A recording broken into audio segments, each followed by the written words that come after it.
one of these characters you wanted to play? Oh, I read over the bios, but I haven't really decided on something. If you two have already picked, I will be glad to pick up the third. Looks like he might be Arbraxis then. Okie dokie. All right. Welcome, everybody, to Adventuring Day. We're going to be doing a one-shot here, hosted by Matt, as Nick is not available, so we won't be doing our regular campaign. But yeah, this should be fun. So today we are going to be playing in the world of Eberron, my favorite setting. And I made a couple pre-gens for everybody that I'll go over here a little bit. Start with my absolute favorite character of them all, Arbraxis Wren, an inquisitive Tea House Madani. Arbraxis and Torin, his sidekick and his inquisitive in training, are some master inquisitives that are highly based after Sherlock Holmes and Dr. Watson. As Arbraxis is a high roller, doesn't like to be bothered with anything unless it's there to challenge his intelligence. The better the case, the more he really gets into it. Nobody's really a big fan of Arbraxis except for his two closest friends, which are Torin the dwarf, who, if it wasn't for Torin, Arbraxis would have been dead 100 times over. They fought in the war together along with Auric de Canith from House de Canith, an artificer that also went to school at Morgrave University with Arbraxis. They're the only two that can really suffer Abraxis's his moods and his whims of making it to the red light district of Sharn. So the cool thing about so I made Arbraxis as a rogue inquisitive, which is really nice. The new rogue inquisitive really bases out of their intelligence and their ability to pick out spots here and there. As a bonus action, you can use a perception check or something like that on a creature, and then from then on, as long as you pass the check, you can use your sneak attack on them as much as you like. Wow. Auric de Canith, of course, is an artificer that I made into an alchemy artificer with his little alchemy sack that he's able to pull out some goodies that can either help the party get out of a sticky situation, make a sticky situation, or keep enemies at bay, as well as some good spells to help out here and there. Torin, who makes a living out of writing the adventures of Arbraxis Wren and selling them to the Sharn Inquisitive, one of the best-selling papers in Sharn. Back in the last war, he was a soldier, which gave him a couple levels of fighter. And then as he left the war, he became a writer and an artist, giving him a couple levels in Bard, which I made him a College of Whispers, which are very deadly bards, known for their spoken word other than singing or performing with instruments. So as you guys begin in the city of Sharn, the city of towers, it's just going on into the evening as the sun is beginning to set, letting off this beautiful orange glow around everything here in the middle wards. In the middle wards here, you like to bide your time. Torin and Auric have usually come here and they meet for tea at least once or twice a week, catching up on things as Arbraxis might make his way to the red light district or head up to the Skyway for some private party with the rest of the higher class. In Oakbridge, much of the middle working class lives in this area. It's a nice little spot where many ex-soldiers and people of the last war make residence, as everybody knows everybody. Very friendly around the area. Everybody likes to come and meet at an inn called the Bluebird Inn. And on this day, you were actually, Auric, you had talked earlier to a sergeant of the city watch earlier, Sergeant Vidic, a warforged that leads a small band of, you don't want to call them mercenaries, as they are under the rule of the king. They speak to the king and a couple of the other houses here in Sharn. He's a bit oblivious when it comes to actual people, but he's damn good at his job. Very large metal construct of a man whose right hand has been replaced with a sword, and a shield is always affixed, welded to his left arm. He's asked you to meet him at the Bluebird Inn, and if you can actually get hold of Arbraxis, please bring him with you, as he might have a job. You and Torn meet at the inn, where the outside is a decorated wooden fence that surrounds the large building. The sign above the door proclaims that the place to be the Bluebird Inn. Although simple in design, there's a certain rural charm to the inn that most city buildings lack. The walls of the cozy little inn are painted in a bright, cheery blue. Anyone who asks about a good place to stay in Oakbridge is invariably sent here. It usually costs about 8 silver a night to stay in the Bluebird, a price that includes both a hearty dinner and breakfast. You're well acquainted with the staff here, as Graf Pendrong, the owner of the inn, and his wife Sarfina. They run the inn in the tavern part. Their daughter Mina heads a staff of 4 barmaids, most of them being poor village girls who work for food and lodging, and their son Horkin tends to the stables. You also know of Drummer, another warforged here in Oakbridge, that works as the janitor.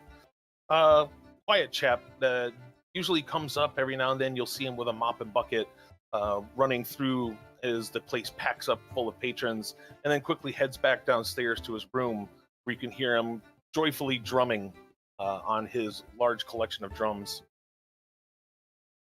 So as you sit at the Bluebird waiting for Arbraxis, you guys kick back, talk about what's been happening for the last week, sipping on tea, ale, wine, whatever you choose. When finally Arbraxis does meet up with you, you continue to reminisce for about another 15 minutes before Sergeant Vidic finally arrives. His loud footsteps make his way through as the inn is starting to pack up as it's getting towards the end of the day and everybody's coming in after work. As he just comes in, says, "Oric, Torn, good to see you, and Wren, always a pleasure." Likewise, I'm sure. This better be important. I had a date this evening. Well, Only one for a change? Well, it might be one, but I didn't say with how many at the same time. Well, I love my wife, but still, any excuse to get away. How's she doing? She still doesn't like you, but she's doing good. Well, it may not be the best case in the world, but I know the name, it will at least perk your interest. It seems that Svans has had a little accident at his apartment. Arbraxis, as soon as you hear the name Svans, you know Svans Kilminster, a very high-class art dealer here in Oakbridge, who you never realized why he wanted to live in a middle-class town like this. The man made more money than the entire town combined. He belonged in Skyway next to you in your large, lavish apartment. Been to a lot of his parties. He'd always have a party every week, and he'd invite anybody who would want to come over and drink wine and have a good time. As he says accident, you know that Svans is not very prone to accidents, but he is a very high-class man, so this does kind of perk your interest a little bit. So, when you say accident, what are you referring to? Earlier, about an hour or so ago, a young lady is walking by. She found his body fallen from the balcony on down to the road. We think that he might have just drank a little too much today and fallen off, but we have to consult the Inquisitives before we come to any full judgments on any of these accidents. Well, that's very disheartening. What's disheartening is that House Madani's Inquisitives are all busy, so we have to refer to you. They wish they could inquise like me. What is the verb form of inquisitive? Exactly. Inquisit. Inquisit. Inquiz? Inquiz. Well, if need be, I can give you stamps on your identification papers, giving you full access to his apartment, as well as the body has been taken to the church. If you ever want to check out the body, he's set for cremation tomorrow at noon, so be hasty about it. He reaches into a small pouch that's been bolted to his thigh as he pulls out this little pad of ink and a stamp. As you each reach in and you grab your little compact identification papers, flip them open, he stamps each one of them, giving each of you the power of the guard. Anywhere that you need to go, you now have full liberty to move in and out of any crime scene or anything that has to do with the accident.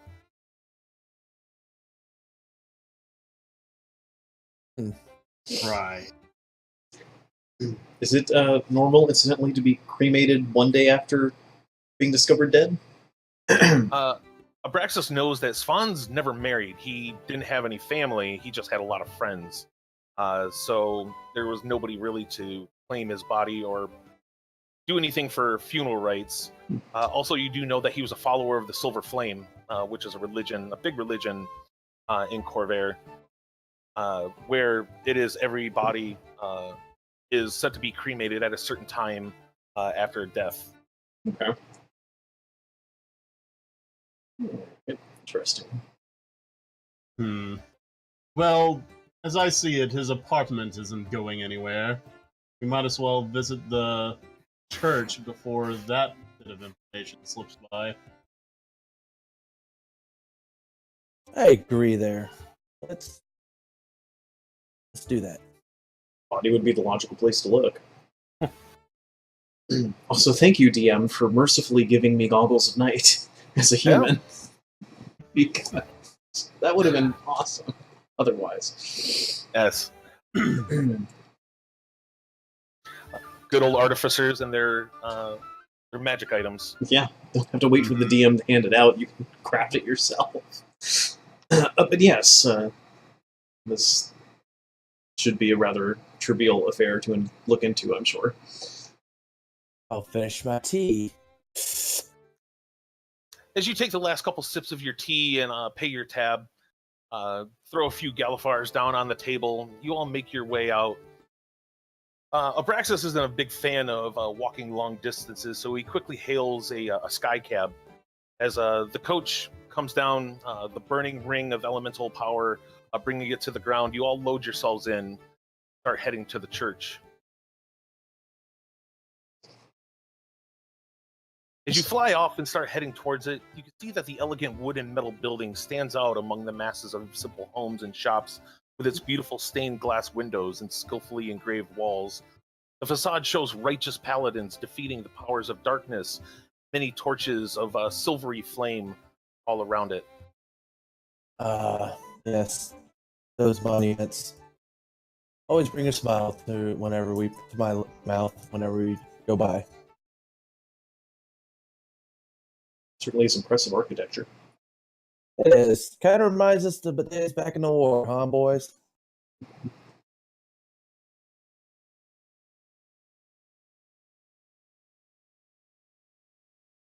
You all know that the Oakbridge Church was built more than half a century ago by a rich, deeply religious member of House Caneth. The church and its surrounding plaza have served as Oakbridge's spiritual and cultural center ever since. Lofer Magdalene, a human cleric of the Silver Flame, is the current caretaker of Oakbridge Church, where you can find him mostly tending to the pews and the interior of the church, constantly cleaning the place, cleansing it with different colored flames.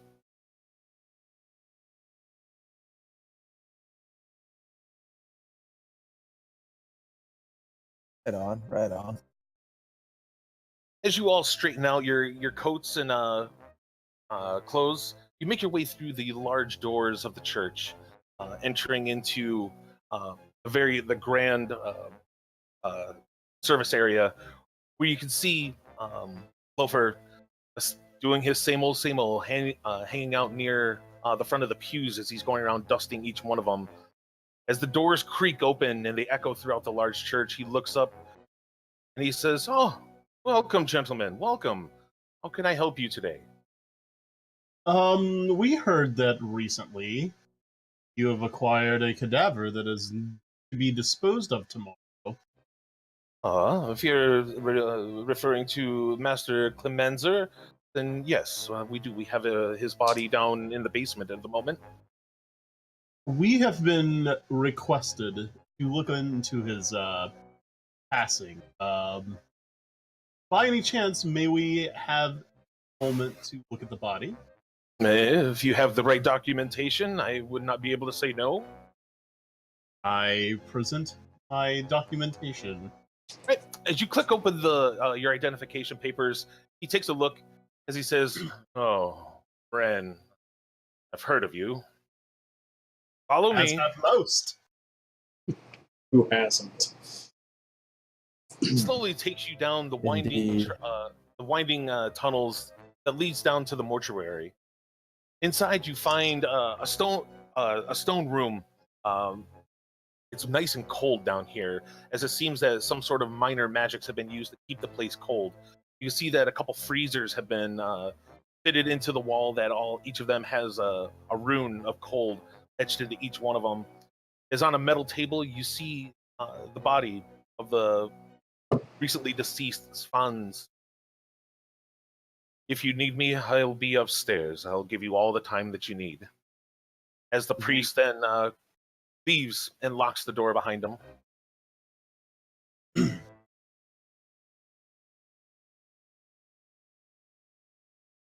All right, well, I guess we'll take a look. I will assist Abraxas in looking over the body for clues. All right. Abraxas, as you come up towards him, you reach into one of your large pockets as you pull out your inquisitive goggles.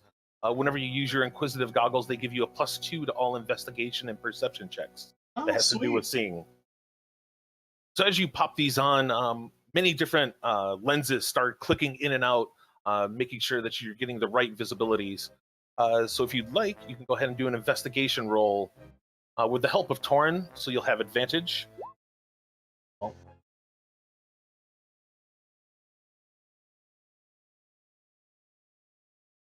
The first thing that you notice as you start to take back the cloth off of Svan's, that you can see on his chest on the left side that a patch of skin looks like it's been carefully cut and flayed off, as he's just missing like a square patch of skin right over his chest. You can also see that there's quite a bad wound on the back of his neck.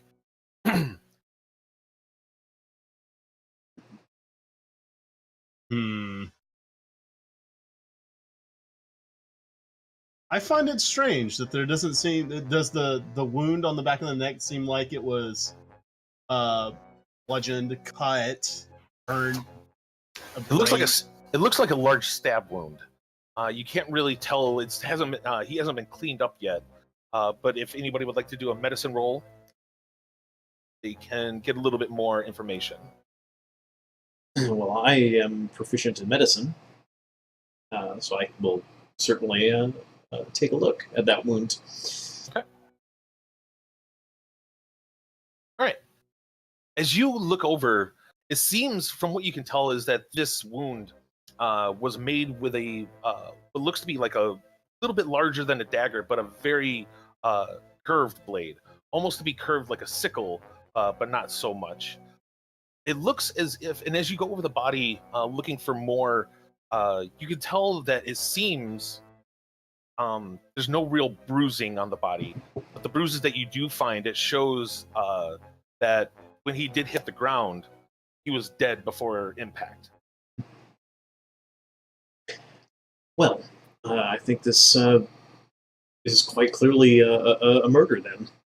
A weapon wound here, and this odd bruising pattern. He was already dead when he hit the floor. You know what, Torin? Why don't you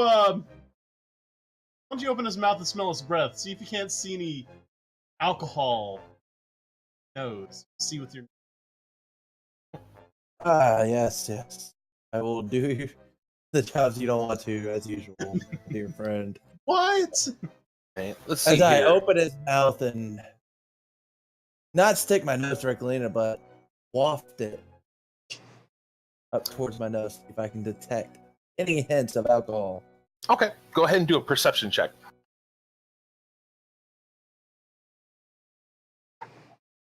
Oh. All right. As you open his mouth and you take a big waft, what you smell is not alcohol. It's something else. And as you look into his mouth, you can see that there's these black veins that are running down his tongue and coat the inside of his mouth.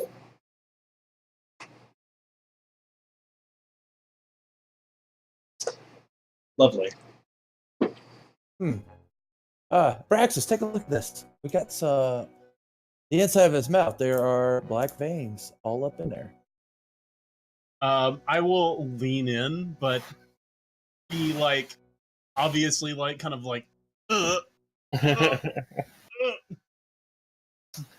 Let's see. Does Abraxas have Arcana?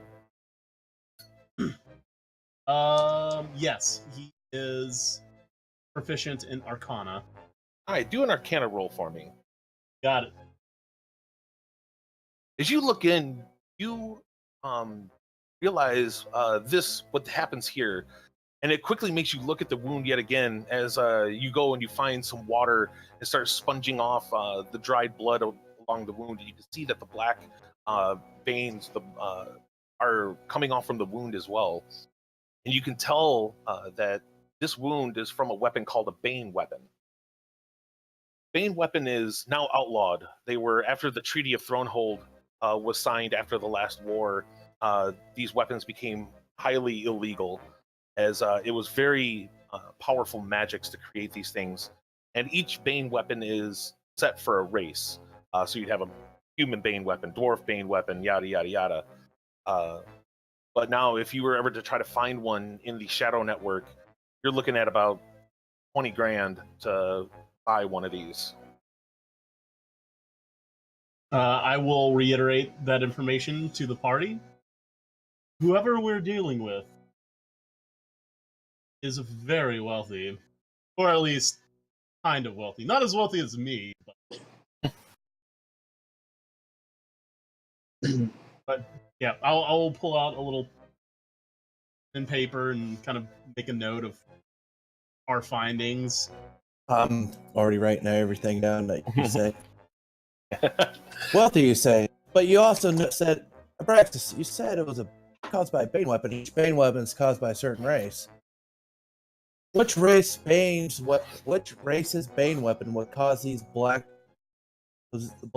around the wounds and in the mouth? Would assume a human one. Isn't he human? Yeah. Okay, so I would be led to believe a human Bane weapon would in this scenario.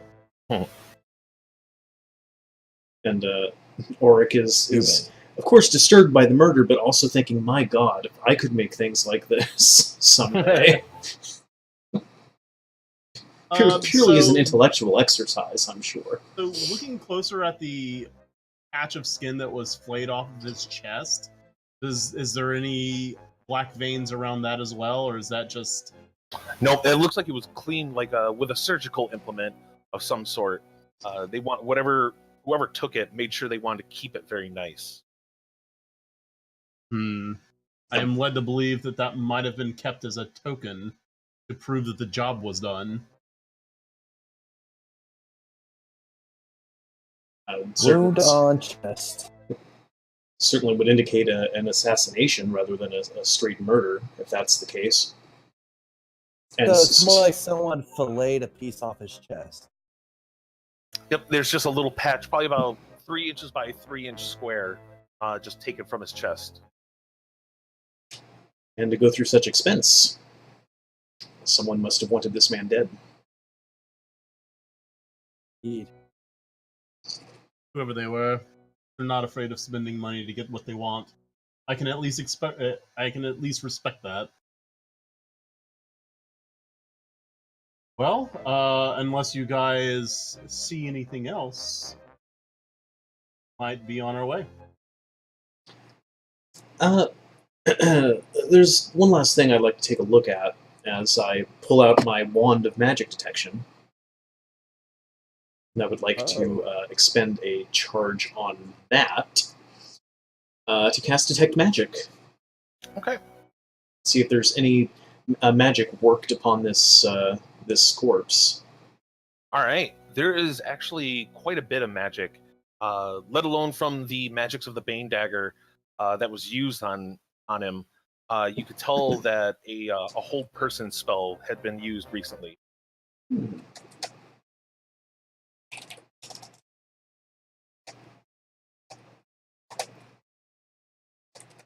Interesting. Seems that whoever killed this man was proficient in magics, or had an accomplice who was proficient. He was held with magics, so that presumably he could be killed, or possibly interrogated. And I bet you was being held while he was having his hatch flayed off his chest. Indeed, indeed.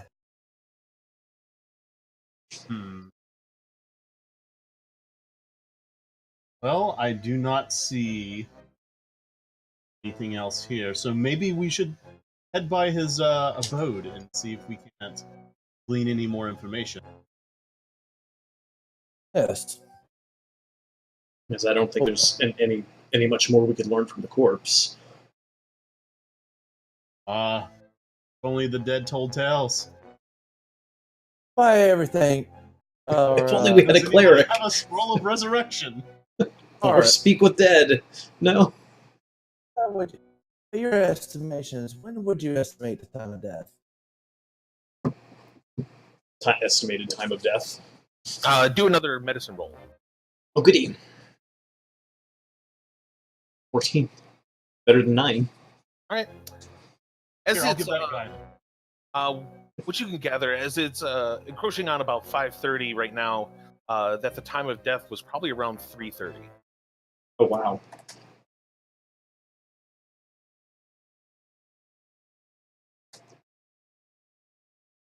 Well, he just died a short time ago, it would seem.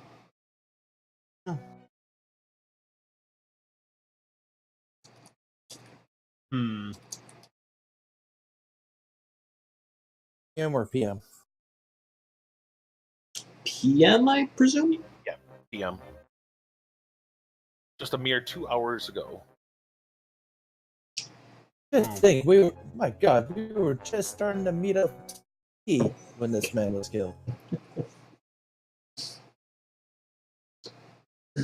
Yes, well, hopefully whoever killed him is no longer in his apartment, turning the place over. Right, but by Jove. I am not a Make big one fan wonder. of this place, so I'm going to head on out. As Wren makes his exit, you all closely follow behind him, making your way back up through the church. As the priest, of course, bids you adieu, and that, of course, if he can help in any way with the murder, all of his services will be 20% off. How generous. As you all exit the church, the first thing that Wren does, of course, is hails another sky coach as it comes flying down. As you all board about the sky coach, it lifts off into the air and off towards Svan's home, a penthouse apartment in a corner tower. Once you reach the road, you can see the entrance to the tower, to the apartments. You see that there are 4 guards standing out front, all standing at attention, as there's another cleaning crew still waiting at the side, waiting for your investigation to finish up. You can see that they've tried to cover a spot where you can tell that is where his body probably landed.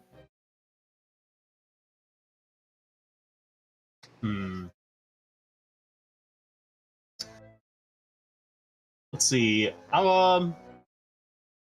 Let's see if there is any liquids other than blood in his landing spot. All right. As you walk up to the cleaning crew awaiting, as soon as they lay eyes on you, you can see that their eyes roll.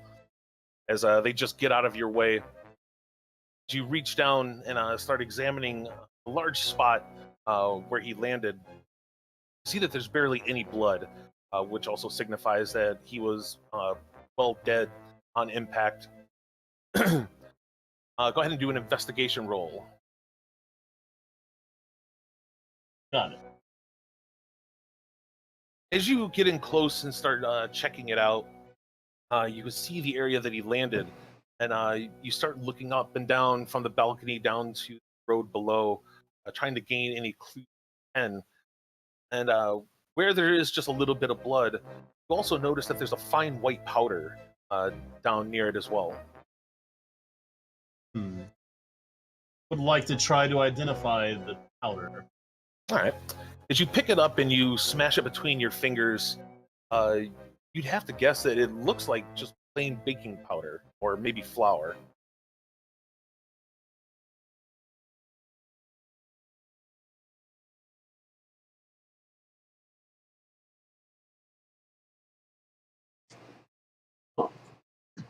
Interesting. Okay. I will inform my two accomplices that apparently there's flour where the body land. Let's when we get up to his room, see if we can't find something similar. Actually, you guys go ahead. I'm going to look around and see if there's any point of entry for the assassin. Okay. All right, Wren and Auric make their way up many flights of stairs, heading up to the penthouse. As Torin makes his way over, again, checking out, trying to find good vantage points for the assassin. Torin, I'd like you to do an investigation check for me.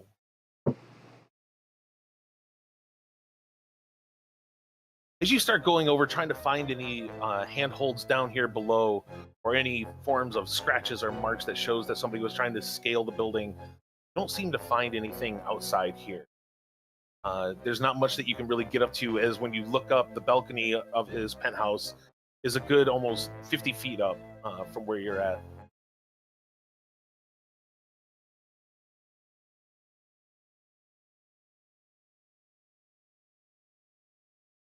Auric and Wren, as you make it to the top, you can see that the door to his apartment is wide open. Doesn't seem that the guards have come in at all, as they're not allowed to come in and do anything with the place until you're done with your search. Great. Then I will let myself in. I'll like casually flash my my little ID at him as I walk by. Okay. They all nod, and as you all make your way through, as they don't move much, standing ever so vigil in front of the crime scene. As you go into his apartment, you're welcomed by a sight that you've seen many times before: a grand living room covered in priceless art, pottery, and a small library where he has countless of historic books, all worth a lot of money. He has out here as well a nice-sized coffee table and his writing desk near a window. The glass folding doors to his balcony are still open, as the breeze is coming in and billowing his silk drapes. The bathroom door is still open, leading into ever exquisite bathroom that has been enchanted so that he has both cold and hot running water. The kitchen is still stocked, full of the best booze in all of Sharn, as well as a bit of food here and there. You knew that Svans was not one for cooking. He'd go out for meals more than cooking at home.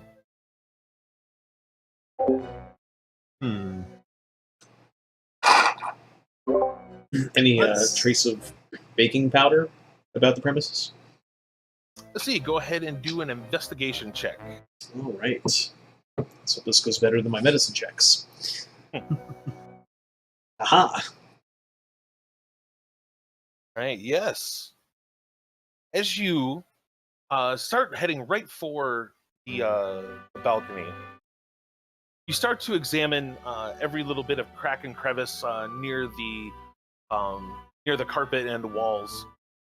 Where Auric, you immediately do find near where there's a large blood stain, right where the living room and the balcony meet. You do find a small trail of flour near it. Little spots have been dropped here and there. Interesting. Well, the blood would certainly indicate that he was injured before being either hurled off of the balcony or leaping off of the balcony. Still not certain what the significance of the baking powder could be, though. Well, for somebody who doesn't cook, it is odd that it is here to begin with. That is true. Wren, I'd like you to do a perception check. As Auric, as you continue to look around here, you can see that on the balcony itself, you see a broken ashtray on the ground, as well as a small cigar that has been burning out on the balcony. Wren, as you just do a quick scan of the living room, you can see that there are 2 rocks glasses, both of them still filled with a form of brandy on the large coffee table. Was Bond supposed to have company this evening?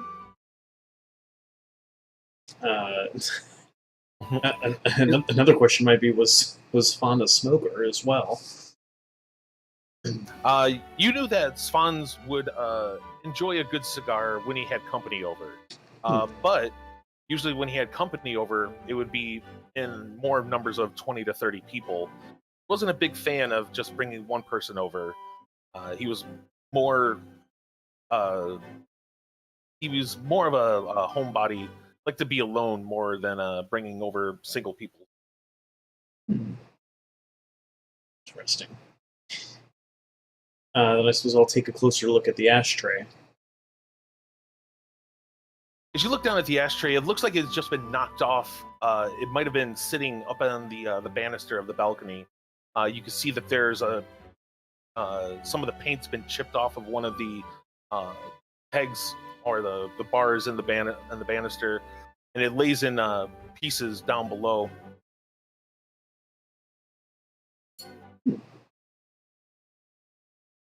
Signs of a struggle, perhaps. Thorin, back down below, as you finish up your investigation down below, trying to see if anybody had climbed up the walls trying to gain entry into the apartment, has brought up a little bit of nothing. What would you like to do now?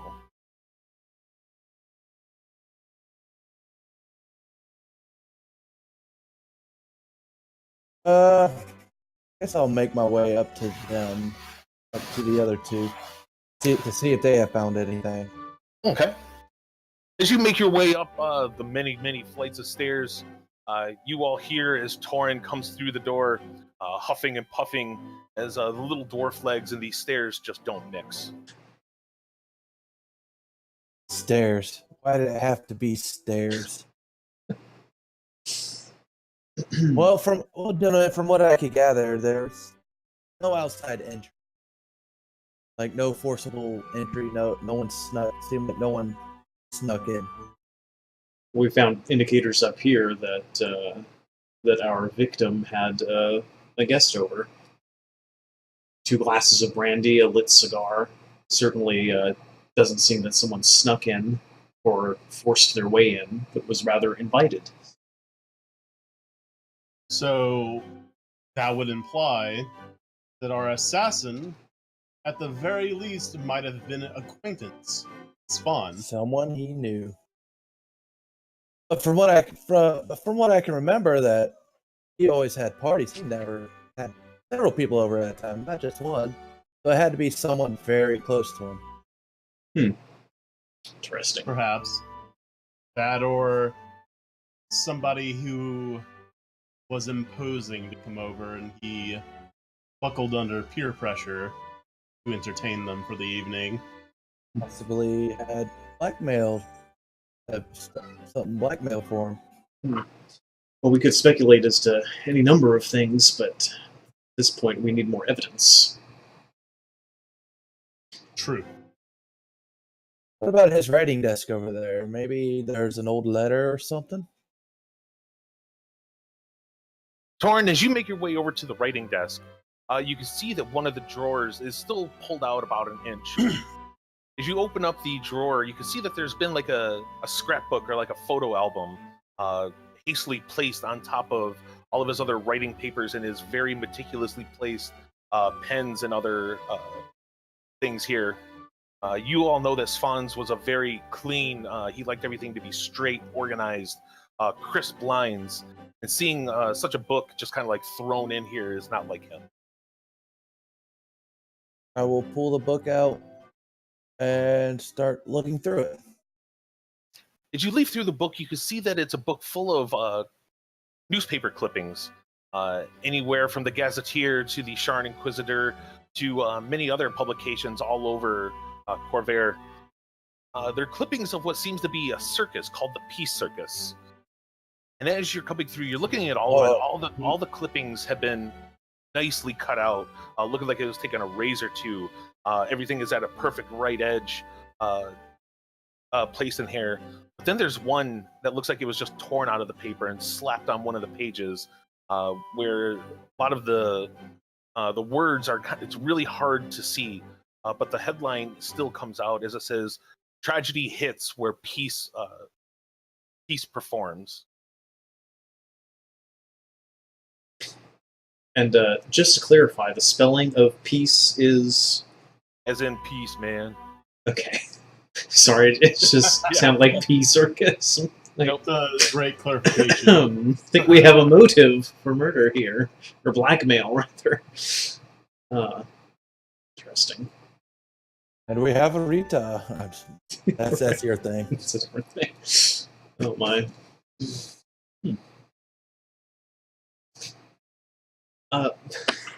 Incidentally, that bit of flesh cut out from our victim's chest, how perfectly cut was that? It was perfectly cut. Interesting. So I share the information about the newspaper clippings with my two fellow investigators. Torin, I want you to do a history check.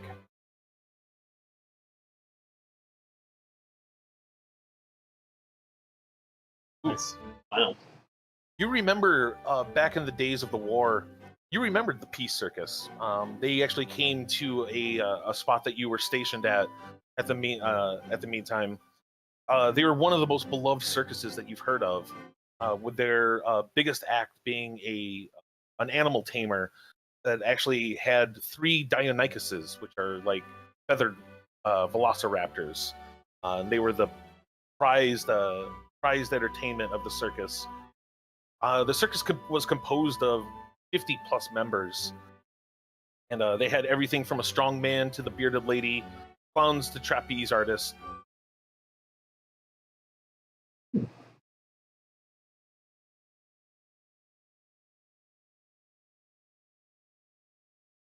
Do we know of do we know of any involvement with Zvon and the Peace Circus?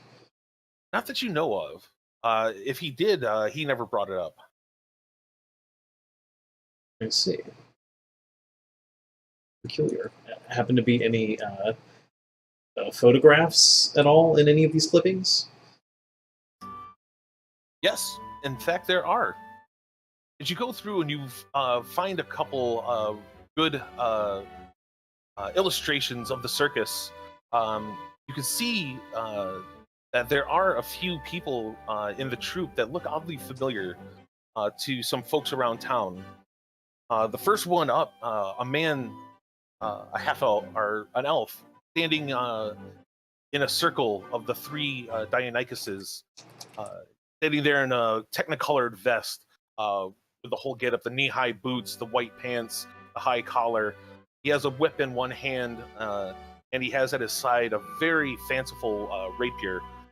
He's standing there, he's got his arms around the dinosaurs, and you recognize him to be a man from around town named Volan.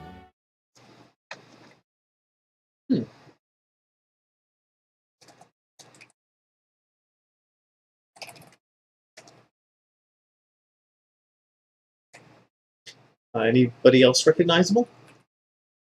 Not really.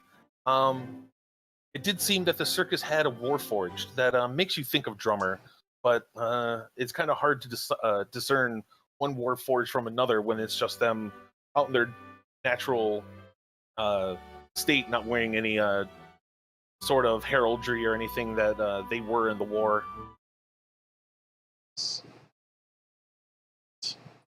They are made to look identical in design. Yeah. It's rather the But it could be Drummer. He has the build of Drummer. Is that just the most racist thing ever to say, though? It's like, hey, I know so and so. Right. You know that? What's Didn't up, wanna my say it. forge? I know that warforged don't all look the same, but they're pretty hard to discern. Yes. Right. How about? I'd like to take a look at the bathroom. If nothing else, I assume that enchantments for hot and cold running water might not be in every bathroom in the land. So it's very expensive to have both hot and cold running water in your apartment. As it can be found often, you just know that whoever has it has the money for it. Right. And as you go in there, you can see that there's a big mirror on the wall near the sink basin, as well as a nice silver shaving kit, precision precisely to be at the right angle of all of his combs, and a few towels sitting on the edge. Anything that seems out of place? Not that you can see. It seems like this hadn't been touched at all. And I will take this opportunity to go out on the balcony, see if there is anything out of place there. All right, as you get out onto the balcony, you look to your left towards the north, and you can see clear to Volan's apartment, who owns the other penthouse on the tower just on the other side, as his balcony windows share right across from Svan's.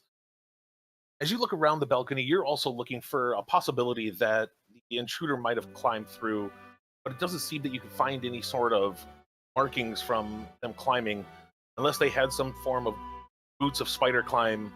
Doesn't show that they used anything to climb up here. How far would you say Boland's apartment is from Svan's? It's about 120 feet, not a little bit more.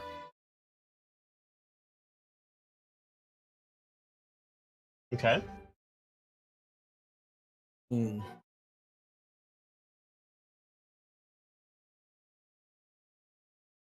Go ahead and join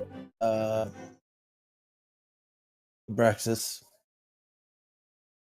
Like I said, my old friend, I have not seen any means of outside entry. Is there perhaps like a shaving kit or something in the bathroom? Mm-hmm. There's a very nice shaving kit made of sterling silver. Any say trace of blood on a razor? Anything? It is very clean, sitting in its holster there. But as you do start to take it out and you looking at it, you can see down below where there were a few more blades that are used for it. It does seem that they're kind of like strewn out about. You see that one has fallen out and is now on the floor. Uh-huh. And I'd like to take a closer look at the one on the floor. As you pick it up, again, like I said, Svans is a very clean person.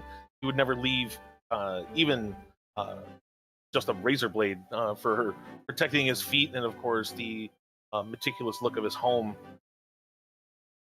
It seems as if possibly somebody had quickly run through and just grabbed one out of the case and had spilled a couple and tried to replace them, but missed one on the floor. Let's see.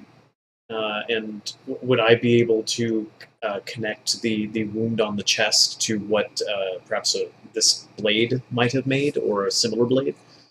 Going through your going through some calculations in your head. You're a very logical man, and this would be perfect for such the occasion of flaying skin.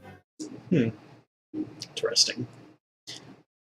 All right, but then none of the blades seem to have any trace of blood. Okay. All right. Then I will file that information away. So that's Boland's apartment across the way. Access. Yes. You say it's about 120 feet. Yeah, which He does have a picture of Boland, and apparently Boland was in the circus. I will say, I want to look. Oh, I'm sorry. For somebody to say use dimension door to get into the apartment from some other building, and Boland happens to be in range. Could be. Or I'm going to look above the doorway that leads out to the balcony to see if there's like maybe something there that's out of place, like slightly damaged, maybe like a zip line, like someone fired a zip line. As you're trying to find some place for them to attach the line to, thinking again, perhaps with the circus that the trapeze artist or something like that, you can't seem to find any form of them to be able to attach anything to the buildings. You don't see any marks, scratches, holes in the walls, anything like that. Okie dokie. Yes, and then I will rejoin the pair and inform them about the out-of-place razor blades. I've discovered that very well could have made the wound on Svan's chest. Does there seem to be any kind of blood or any signs of magic, like say prestidigitation was cast on it to clean it up? No visible sign of blood, but I can... actually, I will use my Wand of Magic Detection. You expend another charge of that to cast that, and Okay. look around the apartment with this... given this new information that it would seem a potential murder weapon has been discovered, as well as no forced entry. Yet again, Arbraxis Wren's devotion to his arts, his art of deduction, it has been recently used, some prestidigitation, trying to clean up the blade, most likely very hastily, and then just dropping it out of the case while trying to escape the scene. Yes, and I will relay that to everyone and remark that given prestidigitation and hold person magics were certainly used here, then it would indicate the perpetrator was a spellcaster of some sort. Wren is excited by the fact that he was correct about prestidigitation recently used. By Jove, Arbraxis, you did it again, old boy. It's quite simple, really.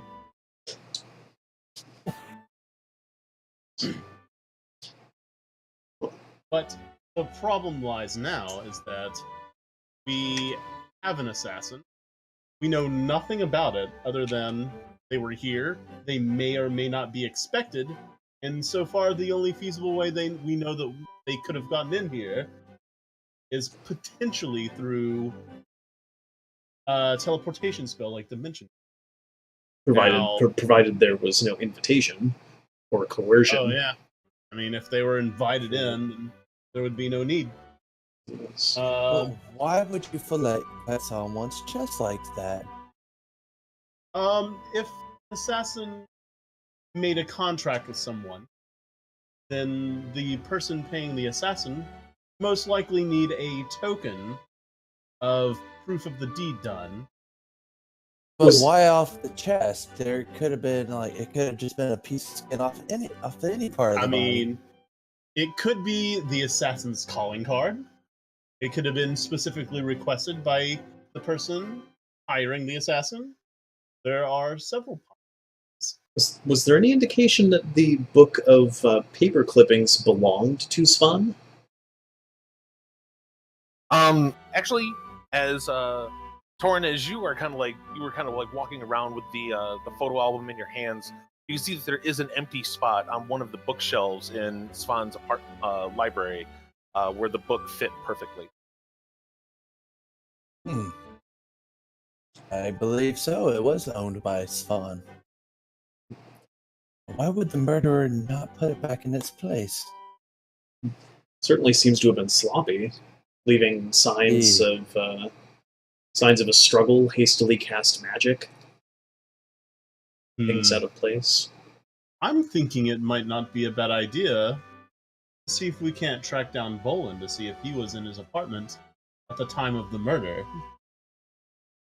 Because if he was, he could potentially be an eyewitness. That is true. Even if he wasn't involved in the murder and he had nothing to do with it, he may well have witnessed something from such a distance. Where on the chest was the piece of flesh? Was it like dead center? Top right? Yep. please? Top right. Yep, top right. So opposite side of where his heart would have been? Yep. In theory? Assuming he wasn't one of those people who has their heart on the other side. Does Borgo's house also have line of sight to Svan's balcony? Not to his balcony, as Borgo is just a little bit lower in the tower, so he doesn't have a good vantage point to Svan's apartment. Okay. Do any of us know that there's a bakery there as well? Incidentally? You do know the bakery. It is owned by a man named Kroga. And Kroga is not exactly the nicest man in town. He's got a very rough disposition, but he is definitely the best baker in town. What if? Well, we do have that mysterious baking soda lead as well. Yes. Perhaps that's another thing that we need to follow up on. Yes. Still trying to ponder. This is all right, Matt.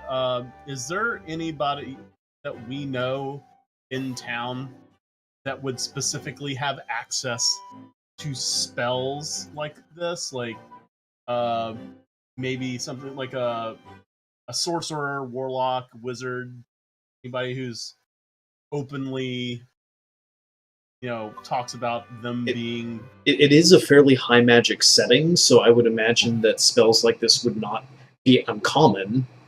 Right? So- And there is, of Chikor, Irkronix, a human wizard for hire here in Oakridge, an ex-adventurer that got married and settled down after his life of adventuring. But still, every now and then, for the right price, he will make scrolls for you. Interesting. Let's see here. None of these spells that we've seen so far are particularly sophisticated magics.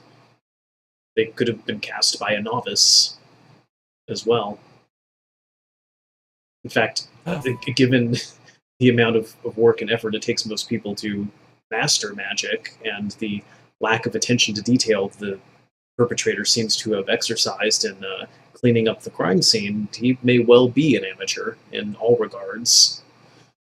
Well, I mean, so far the only things out of place are the razor, the baking powder, and the extra drink.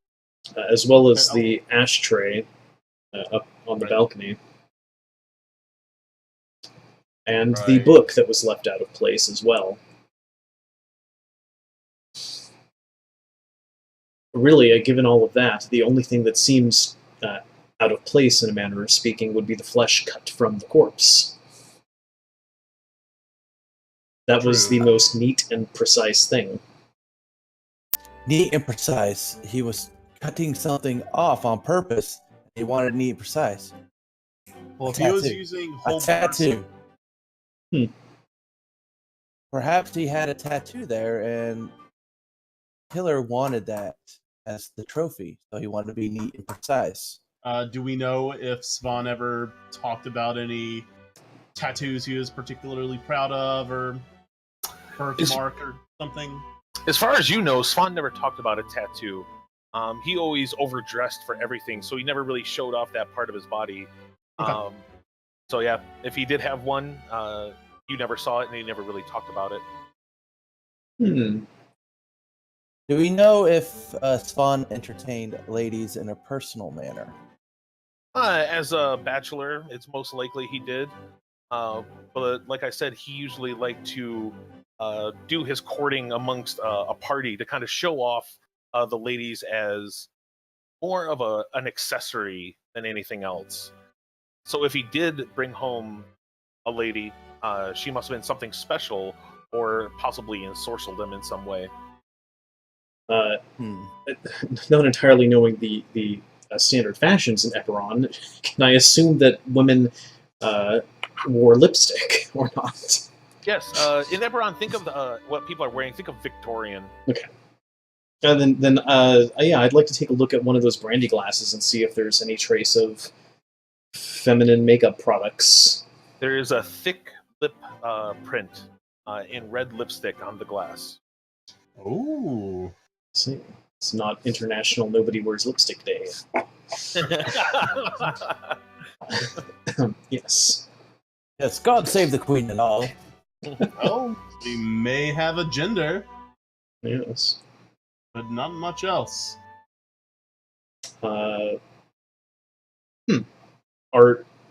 fingerprints like a thing in this setting when it comes to crime investigation, or is this like pre-fingerprint? Actually, Style. Arbraxis has something called an Inquisitive Kit, which does come with fingerprint dusting supplies. Oh, wow. Let us get a piece of that brandy glass that has lipstick print on it. Okay. As you pull out your Inquisitive Kit, just to let you know, your Inquisitive Kit comes with a little notebook with a certain type of paper that when anything is dusted, or if you do need to take prints, it absorbs it so that it stays and it turns the paper black into the perfect print that you need. As well as there's thieves' picks and a couple other things, magnifying glass and whatnot if you ever need it. As you take out the paper and you tear out a piece and start gaining some prints off of the glasses. All right. Yes. Just because I happen to be an alchemist, is there any trace of the brandy left in the glasses? Yep, there's still about a third full. Okay. Can I just take a look at that and see if it looks like, or in some way detect if there's any kind of perhaps poison or unusual substance mixed into the brandy? Sure. Go ahead and do. We can just do an Arcana check. Sweet.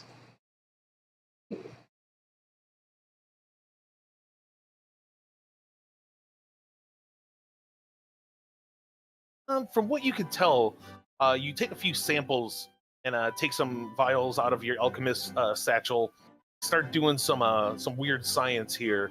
You start mixing in different liquids in there and seeing the colors that they turn and what reactions they take. It seems like nothing has been added to the drinks. Okay. I will relay that information. What was that? I'm sorry, what was added to the drink? There seems to be nothing added to the drinks, just straight brandy. Oh, okay.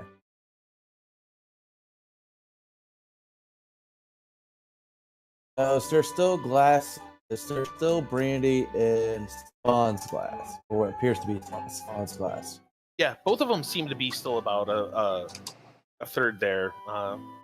Still quite a bit. I'll take Spawn's glass and down the rest. I'm like, hate to waste good brandy. It's a sin. Oh, it is good. Oh, yes. Again, it is a cardinal sin to waste good brandy. All right. And you said there was an extensive library of expensive books. Can I just give a glance over and see if there's anything that seems unusual, or are these books that any pretentious rich fop would just put on their shelf, not caring what the hell they were, just because they look good? Pretty much, you could tell that like the good majority of the library that he has are books that he's trying to sell, as they are more. A lot of them are very old and expensive books that he keeps in a very certain area of the library. And then he does have his own personal ones as well that are set off to a different side of the bookshelf, which are just his normal things. Many of them are just history books, art books, history of art, philanthropist books, things like that. Okay. Nothing that really is odd for a collector. Right. Yeah. Okay, that makes sense. Nothing that's obviously says, "Hey, I'm an evil guy who has a lot of people that want to kill me." Yeah. just sitting out. Okay. Well, is there anything else that we haven't given a once over? Perhaps the bedroom? Just take a quick look in there now that we know the lady had been visiting? Ah, yes. The bedroom door has been closed this entire time.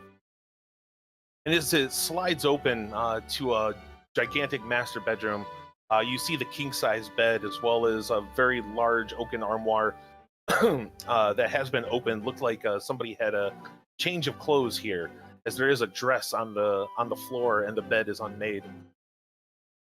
I see. So we have a conniving femme fatale situation going on. I'm sure you know a thing or two about that, Abraxis. What? I'm sure every woman you have shared a bed with has been deeply in love with you, never had regrets. Do I recognize the dress? It actually looks like a very common dress, like a commoner woman, a working woman would wear. Nothing too special about it. Definitely not somebody that you would think that would be hanging out with Svans at this time. And of course, if it was a lady from the red light district would wear? No, not that flaunting. Okay, so it's modest. Yes, it is. It's very modest. Okay. Well, modest apartment, modest dress. If it did belong to the killer, she is now running around naked. What do we find? A dress, a commoner's dress, laying upon the floor of Svan's bedroom, seemingly left behind. You said there was an armoire. Is that open or closed? It is. It is open, and it looks like a suit has been taken out. Interesting. What was Svan wearing in the church? His clothes were placed on another table that you saw, which was some of his finest evening wear. It was a black suit, very fine clothes, a white button-up shirt, and a black ascot. Okay. You think so that very well could have been the missing suit from the wardrobe or the armoire. From what you can tell, is another set of clothes has been taken out, other than that one.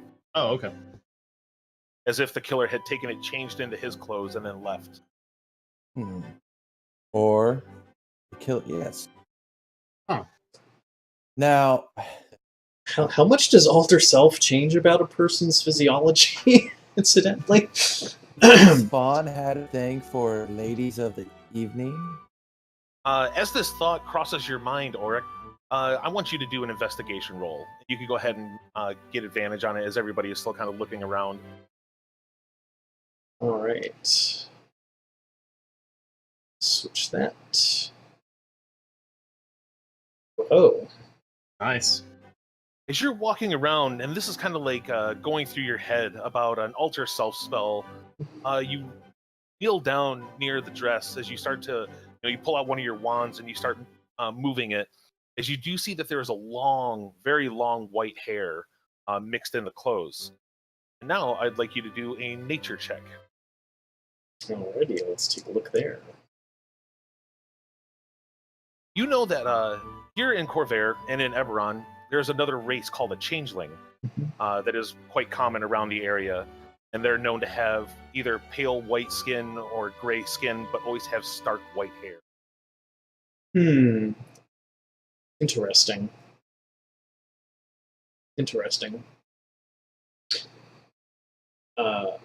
I'll bring that, of course, to Abraxas's attention there. And Torin. Possible changeling, Interesting. perhaps? I think maybe hate to sully the reputation of such a man. Do you think he might invited a lady of the evening up? The dress certainly isn't ostentatious like you would expect such a woman to wear. No, but maybe he picked up not an expensive one. Maybe he didn't. When it came to that, he didn't have expensive things. Or maybe she was uncommonly beautiful, or her appearance suited his preferences perfectly. Certainly adds an interesting dimension to this. And you said the bed was unmade, dress is on the floor. If he did have a tattoo upon his chest, she certainly would have seen it.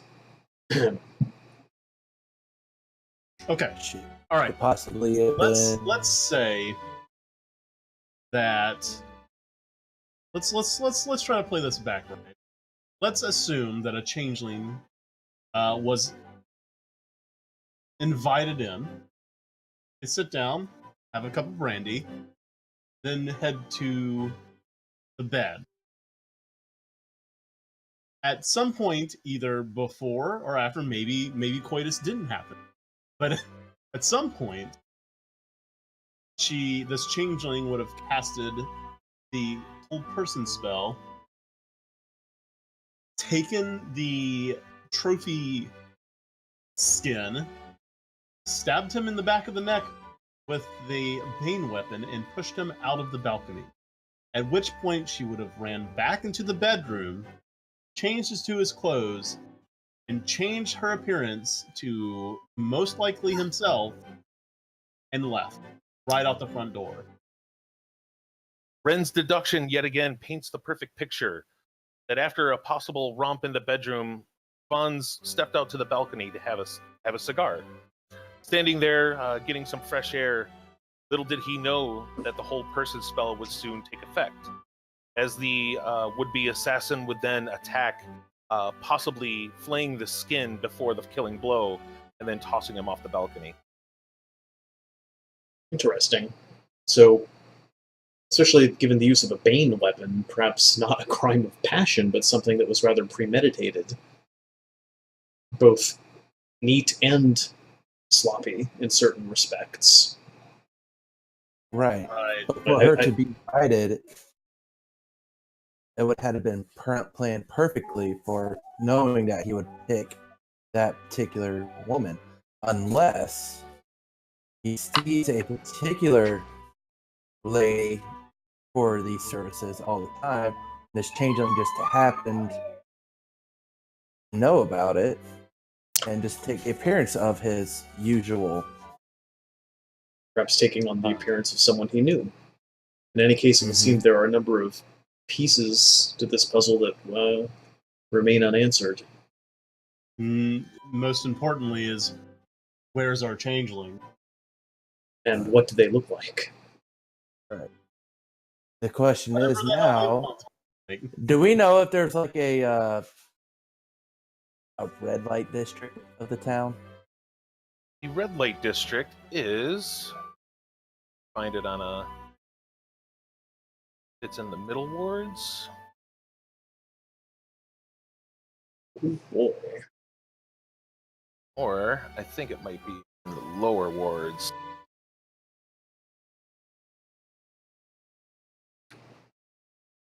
Yes, Dragon Eyes, the red light district.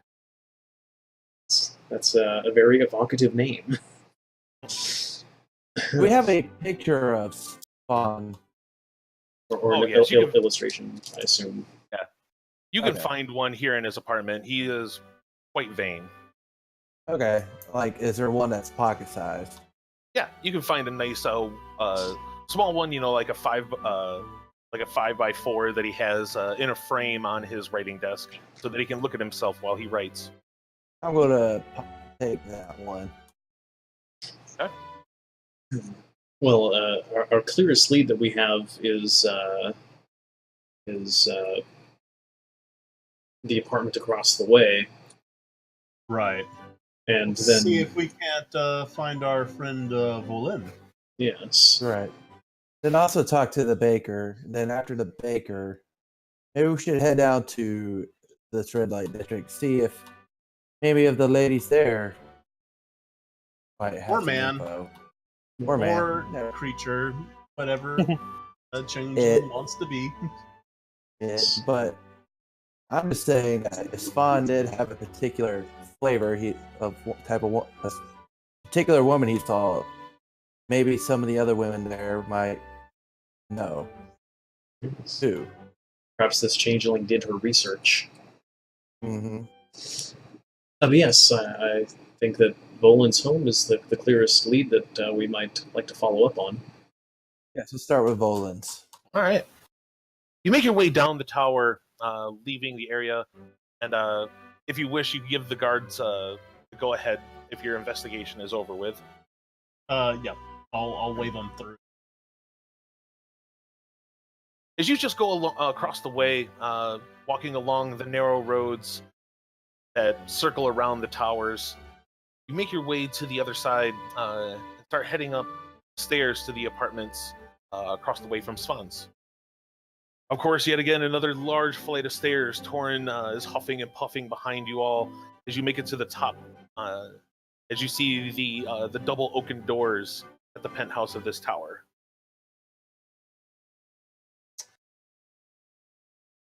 I guess I'll go ahead and knock. Taking your sword stick cane, giving it a good wrapping, you can hear the footsteps coming towards, and then you hear 3 locks unlock as one of the doors opens. Where you see a normal high elf that's very common here in Sharn, long blonde hair and green eyes, wearing another very fine clothes, a white billowing shirt, some black trousers, very fine shoes, and an ascot that's kind of untucked and just flowing around his neck at the moment. This is, yes, can I help you? Is this Volin? Yes, it is. Okay, just making sure.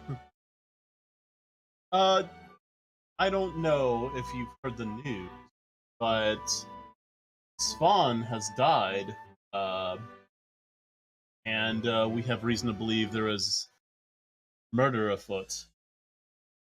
We come to you today because we'd like to ask you a few questions. You're saying that Svans is dead. Yes. You can see that his was- demeanor quickly changes, where he was a little bit more perky. His face goes quite pale as his shoulders slump, and he starts to look at the floor. Hey, you and Spawn were close. Known him for going on 25 years now. Oh, from your days in the circus. What? Yeah, yes, the circus. Please, I need to think. I need to let this all in. This is Take your a bit time. sudden. I'm sorry. You said you needed questions. Well, I take from your reaction that I believe between the time of, say, around 2 p.m. to now, that you noticed nothing from his balcony abode. Unfortunately, no, I haven't. I've been in my study for most of the day. But please, yes, come in, come in. He opens up both doors so all of you can come in. As you come into his penthouse, it's painted this dark green with different forms of pattern on it that kind of give it like a feel of a forest, almost like a rainforest.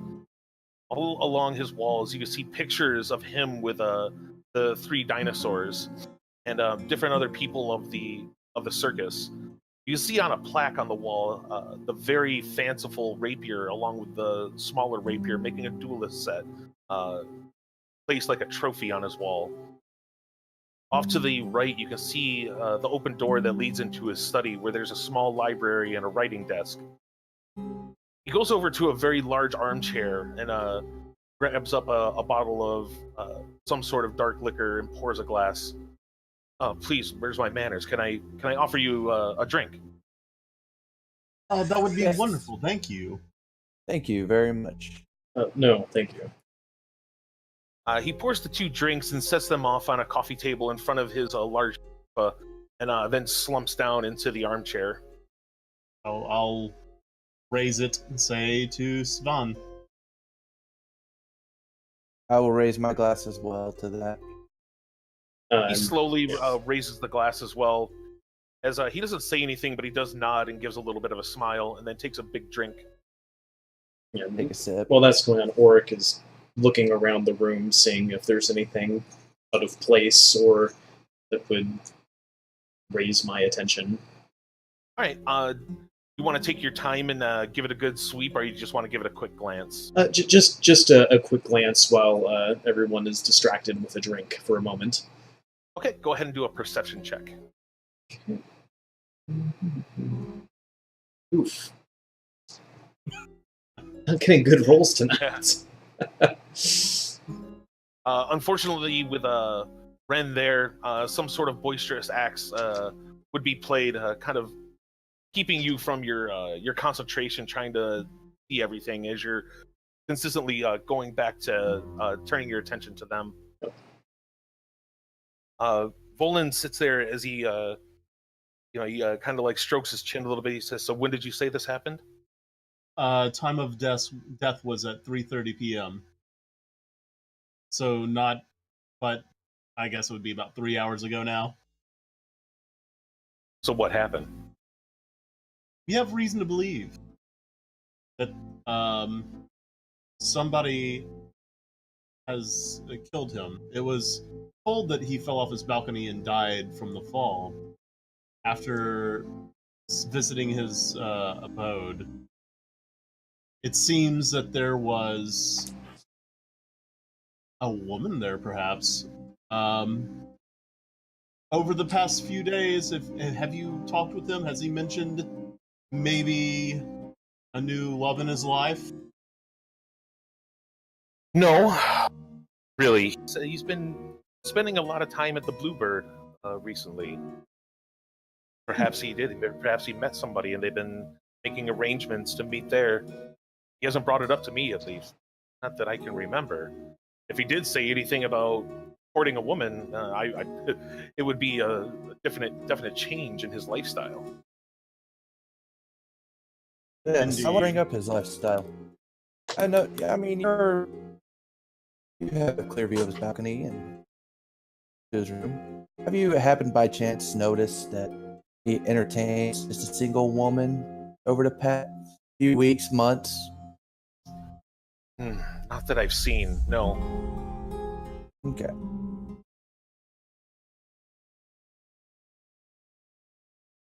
He kind of drifts off into thought a little bit as again he keeps rubbing his chin and he's like looking at the floor at the moment. It looks like he's concentrating on something. So, how's Fawn connected to the Peace Circus? He was our manager ever since the beginning, and he took all the blame when we went bankrupt. I see. So you were close during all that time. Have you ever seen him shirtless? Did he? You've never seen him shirtless. Oh my! Do go on. I'm sorry, come again? I'm just asking. Like, he did have a piece of flesh on his chest. I point to where, right here, that was cut off precisely. And I was just wondering, did he did he happen to have like any tattoos there or anything of the sort? He sets down his drink and he unbuttons his cuffs as he rolls up his sleeve to produce a tattoo on his forearm. that shows a crest of what looks to be some sort of beast claw clutching a crown. Says, yes, we all had it in the circus. It was our coat of arms, we like to say. See. And can you verify the placement of his? Indeed, I can. That was where his tattoo was placed. Do you still keep in touch with any of the old gang other than Spawn, incidentally? Oh, yes, of course, with a drummer and Borgo. Borgo, you should know him. He's the chef at the Bluebird, as well as. Oh well, I guess she wouldn't. Orlina is still around, but we don't really see too much of her these days.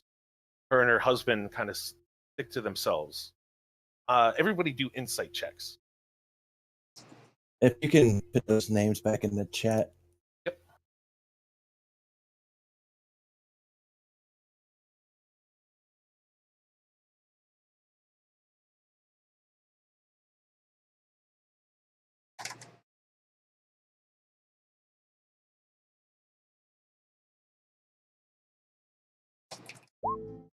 Ooh, dang.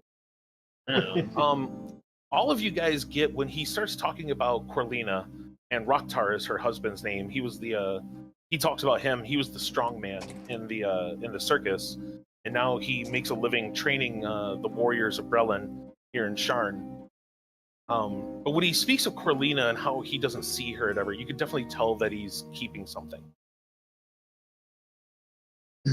Incidentally, there wouldn't happen to have been a changeling member of the circus, would there have been?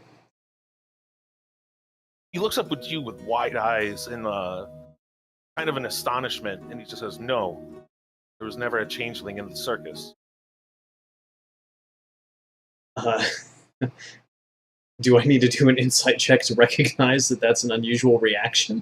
Yeah, go ahead. Okay, let's see what we got here. A15. Ah, yes. Definitely, he becomes very stern and almost angry. As you can see, his fist begins to ball up when he says this. Ah, I see. Well, perhaps I must have been mistaken. Do you happen to know the whereabouts of known whereabouts of Corlina? Their house? They live to the northeast here. One of the larger towers up there. You'll motion to this tower up here. And you mentioned that the circus went bankrupt, and some people blamed Zvon for that. Is there any truth to placing the blame on him? There was an incident at the circus, our last performance ever, that cost us everything. Vaughn manned up and put all the blame on himself. Was this tragedy that the papers wrote about? You can see that his eyes are beginning to well up a little bit and turn red as he just kind of stares you down and he doesn't say anything or make any motion. Please, I know this is tough for you, but any information at all. Do a will help persuasion us check. Greatly. Oh, no. The incident was my fault. It wasn't Svan's. It was nobody else other than my... I'd just like to leave it at that if I could. I understand. That's perfectly fine. Thank you. Also, we didn't mean to upset you with our questioning. The only reason we asked about a possible changeling is that we have reason to believe that his death was caused by a change. Go ahead and do a persuasion check with advantage.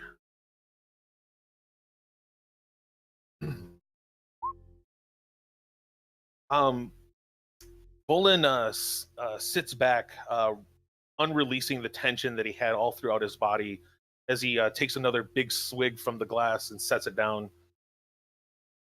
We don't like to talk about it, days, but tragedy that happened at the circus.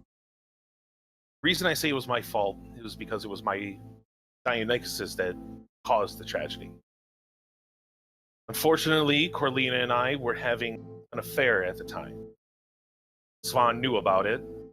Even being my best friend, he kept it quiet. He didn't see that our late night meetings were taking a toll on me and the training and taking care of my dinosaurs. My final show, they went crazy. Couldn't keep them tamed. They attacked everybody in the audience. There were only 2 deaths, 2 children. A baby girl and a small boy that belonged to a changeling mother who was badly injured in the crowd but lost her children.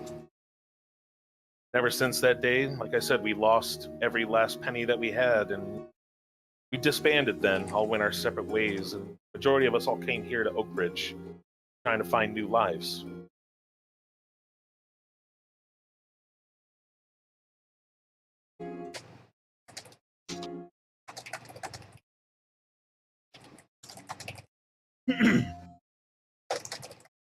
This mother, do you have any information on her?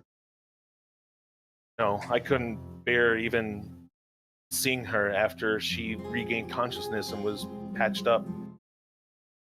All I know is that she was horribly attacked. Her hand was all bandaged up and covered in blood. She could barely see from all the lacerations of her face. I just couldn't come to even speak to her after the loss of her children being my fault. Svan's tried to do what he could. I don't know what came of it all.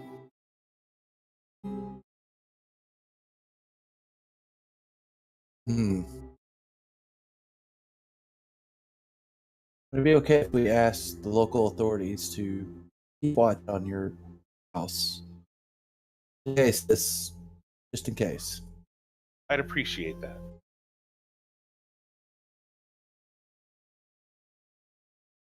Because I know Spawn, publicly took the blame and all, but this murderer,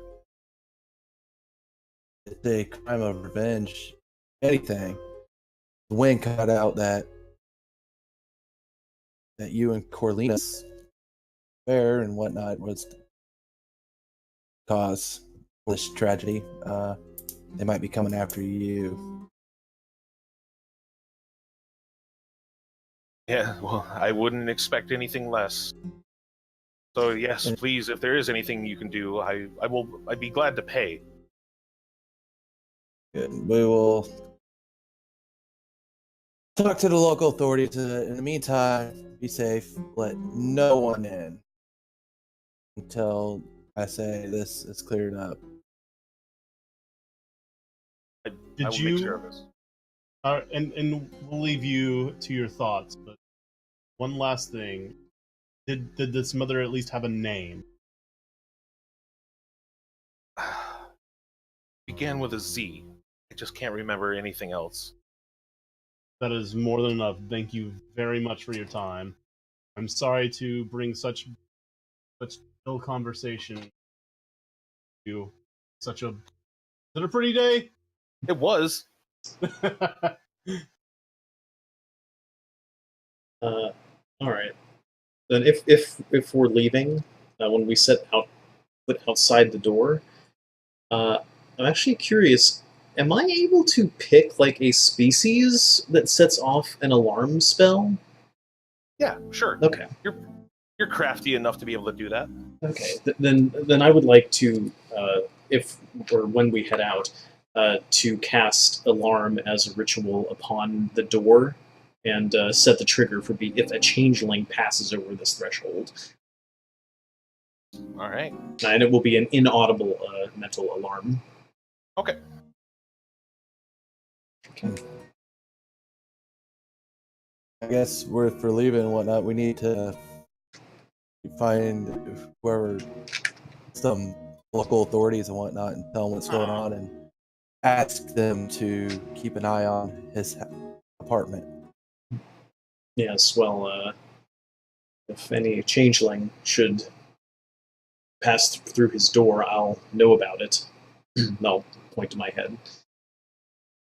But given Very good. given that we now know Borgo was an important person in Svan's past, and as well as that baking powder we found, perhaps that would be the next logical lead to follow up on. Indeed. We do have a lot of information now that, I mean, unless there's just coincidentally a different changeling woman than one that, and she has a motive, because Swan took 100% of the blame. Otherwise, her eyes would probably have been set on Volin. What if it's changing instead of the prostitute angle? What if this changeling woman changed herself to look like Corlina? Corlina. He said Corlina hasn't been seen in a while.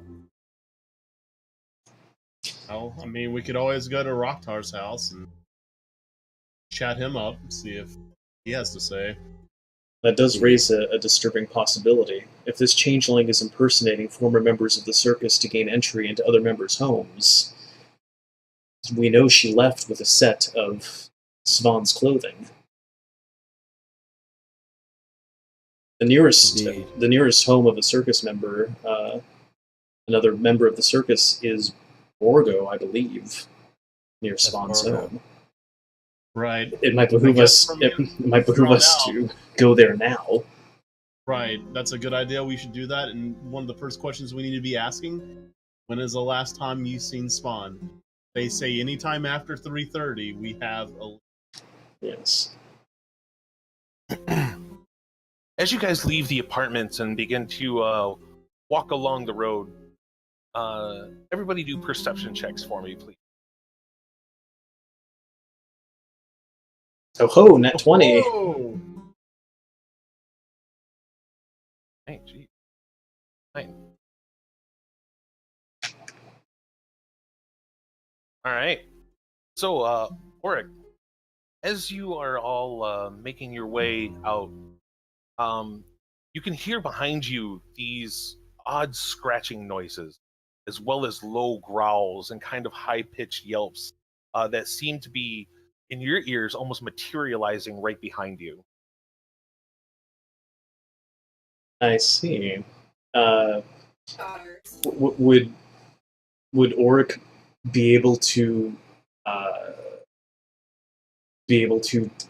discern whether or not these are being magically created by, say, a minor illusion spell or some such? Do an Arcana check. All right. 18. Yeah, it's coming from a summoning spell. That's not good. All right, then yes, I will put my arm out to Arbraxis, and I will alert him to the danger behind us. Can I do some kind of check to see if I can't discern what's being summoned and how long until it is summoned? Well, as soon as you look behind you, you can see being materialized right out of the air, it seems, 3 Dionychus, as they seem to be charging right for the doors to Volin's apartment. Oh ho. Okay. So, everybody go ahead and roll for some initiative. Oh boy. Oof.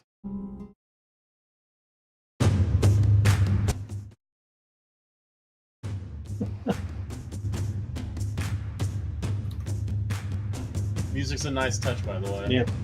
I like it.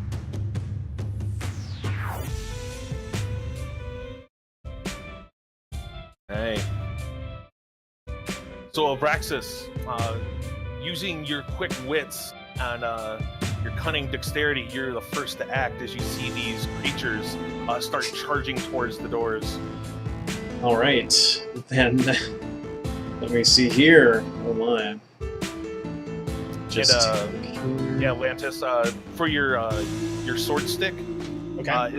As soon as you draw it, as long as you keep the rest of the cane in your left hand, you get +1 to your AC. Okay. Cool. Nice. I like that. I like that a lot. Great. I have a lot of stuff I can do as an alchemist. Holy moly! Yes. Let me take a look here. But yeah, Arbraxis, it's your turn. Yes.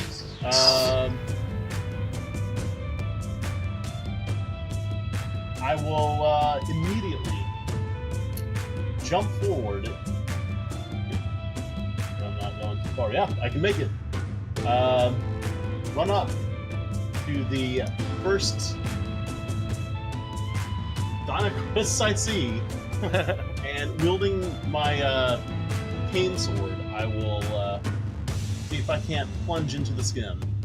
Okay. And just to let you know, your thing, if you do a perception check on it first, It's you get your before or attack. after That's what I'm going to look up right now. So it is your... the insightful fighting. Yep, using your eye for detail. Insight check, sorry. You make an insight check on it.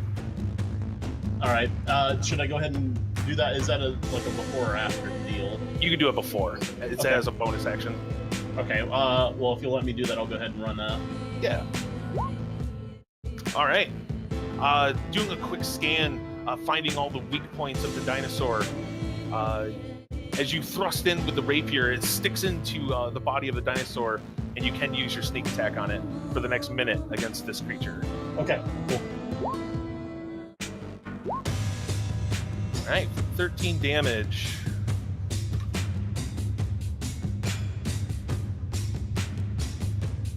And that'll be in turn. All right.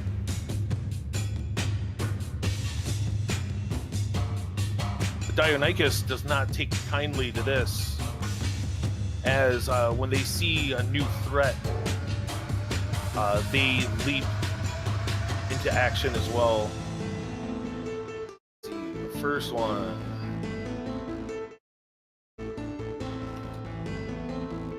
The first one right next to Wren begins a slew of attacks on you, as it'll claw twice and bite once. For the first claw, 20, I'm sure that's gonna get you. For 5 slashing. Second claw, ooh, 9, as you parry away with your rapier. It then comes in with the bite. Ooh, with a crit. For 10 points. The second 10, 15, 20. Scurries past Arbraxis, so you can get an up attack against that one or the next one that's coming through. I'll just go ahead and grab the first one that swings by. All right, that hits for 9. All right. Getting in as you draw out your rapier and just slash across the side of it, catching a little bit of the skin. It just makes its way up towards Torin, who then it attempts to claw. Ooh, 21 is going to hit you. It's nice rolls. For 6 slashing. Oh, I forgot how many hit points you had. Jesus. Second claw. 8? Does 18 hit you? Yeah, you got 17, right? Yep. 10. Uh-oh. Uh-oh. The bite. Wow. Oh, man. Gee. Ah. Critting on those bites. As Torin is just pounced upon by this dinosaur, as it begins to tear at him, you can see that blood begins to spray. As the other one next to Auric begins its assault. 15? 15 does hit me. For 4 slashing. Maybe a short one shot. Yeah, right? You'll never know who the murderer is. 17. and then it comes down with its bite. Oh, missing! Uh-huh. Nope, crit, miss. All right, Torin, you have this dinosaur pretty much right on top of you. All right, on my sheet, I noticed something that says psychic blades. That's the same as the venomous blades. Or What those do is you spend one of your bardic inspirations, and you can use your shadow blade attack on it as well. It adds a d6 or whatever to it. Yeah, I got the College of Whispers pulled up. So you said that's what Bard College I took, right?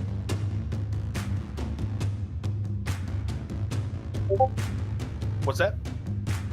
You said I took College of Whispers, right? Yeah. Okay, yeah, so I take it the same as whatever this venomous.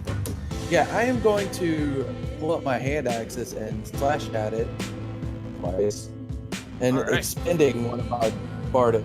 If I hit, spend one of my bardic inspirations to add the 1d6. Okay. 2d6. My bad. Yep, I should have a button in there for you. Oh, 24 hits. How do I roll? Where's the data? Click hand axe. Yeah, there you go. There you go for 7. Well, spend and add 2d6. For 4 more. All right. As I whip around, as I bring the other hand axe up from underneath in an uppercut motion, which I missed. Oh, just missed. As the dinosaur finally leaps back away from you, as you come up with the hand axe, but still you can see that blood is just pouring from the creature, not looking good at all. Auric, it is your turn. Okay. So let me see here. Point of clarification, this here, that is an obstacle, correct? Yeah, that's Okay. a well. Or a fountain, sorry. A fountain. Yes, okay. Alright, so... yeah. This is not a good situation here. And most of my attacks are ranged, so using those would be disadvantaged with an enemy within 5 feet of me. So I am going to go ahead and... To let you know, your alchemist, or your acid thing and your fire shit, those are with saves, so you don't get any negatives to them. Oh, real? Oh, you don't have to make an attack roll for the throwing them? Nope, those are saves. Ah, okay. Oh yeah, it doesn't actually mention having to make an attack roll, does it? Nope. That's interesting. Okay. Then, like, okay, if I throw that, though, then that is going to hurt us. But let's see, what about acid? Sweet, yes, the alchemical acid only targets a single creature. Nice. Then, yeah, I'm going to place a hand into my satchel, whip out a vial of acid, and hurl it at the dinosaur in front of me. All right. Go ahead and click that so I can see what the DC is. 15. Oh shit, that's pretty high. Yeah. Oh, and it fumbles. Nice. All right. So as the acid breaks against the face of the dinosaur, begins to eat away at it, you can see the smoking flesh coming off of it. It screeches out with that horrible raptor screech that everybody is aware of. We all seem to direct your part. Would you like to do anything else? Let's see here. I don't think I have any bonus actions that are super good at the moment, so, other than Sanctuary, but that's going to drop as soon as someone does something offensive. So no, that is going to be the end of my turn. All right. Wren, back to you. Arbraxis recoils from the flurry of attacks from the raptor, and looking up, he goes in again a second time, trying to bury his rapier deep within the raptor's chest. That will hit. Oh, shit. Damn. What the hell? Coming across, just slicing through the raptor as it just disappears in an arcane poof. That's the highest sneak attack damage I've seen so far.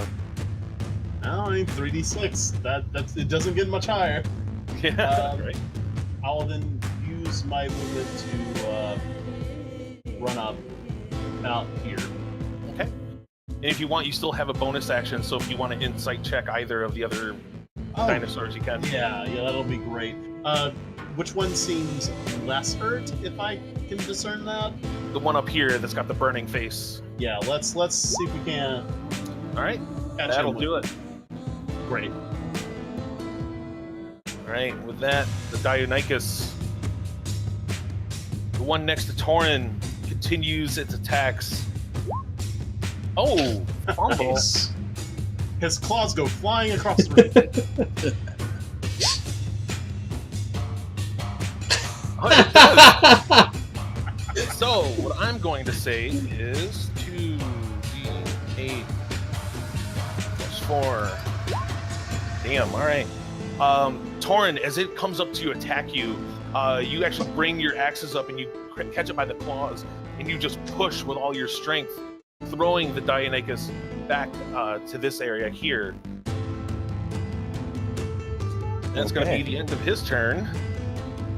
Second one up here attempts to claw Auric and crits Jeez! for 7 points of damage. Boy, my health is getting low. He then turns and tries to claw Abraxas. 21, which is going to hit you. Get it. For 10. And then turns and tries to bite. He's going to try to bite Torin. 19. Damn. Yeah. For 3. All right. Torin, you're up. Oh. What to do? I will go finish what I started. I walk up to him. All right, you will get an op attack again from the dinosaur if you do move from there. Yeah, let's try the op attack. Craw! Ah, missed. That's a miss. The one I walked up on, And a 22 will definitely hit it. 7. Okay. But Alfan takes it too.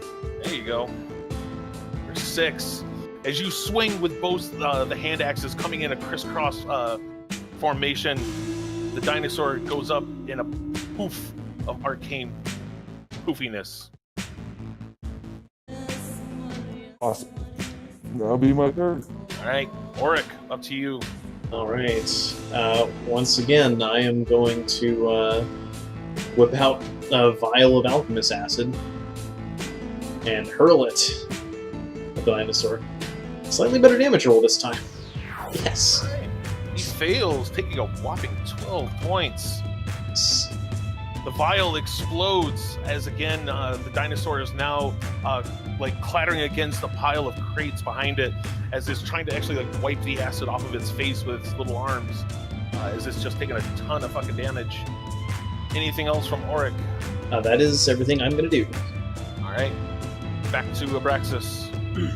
Seeing the dinosaur flailing in pain, Braxis looks for purchase while he is not paying attention. Boom. Ow. There it is. As you thrust the rapier through one last time, dinosaur goes up in the poof of arcane energies and seems to leave nothing more than a piece of parchment that floats down to the ground. Oh, Put a look around. I guess would be perception to see if there's anyone around that might have cast the spell. All right, go ahead and do a perception check.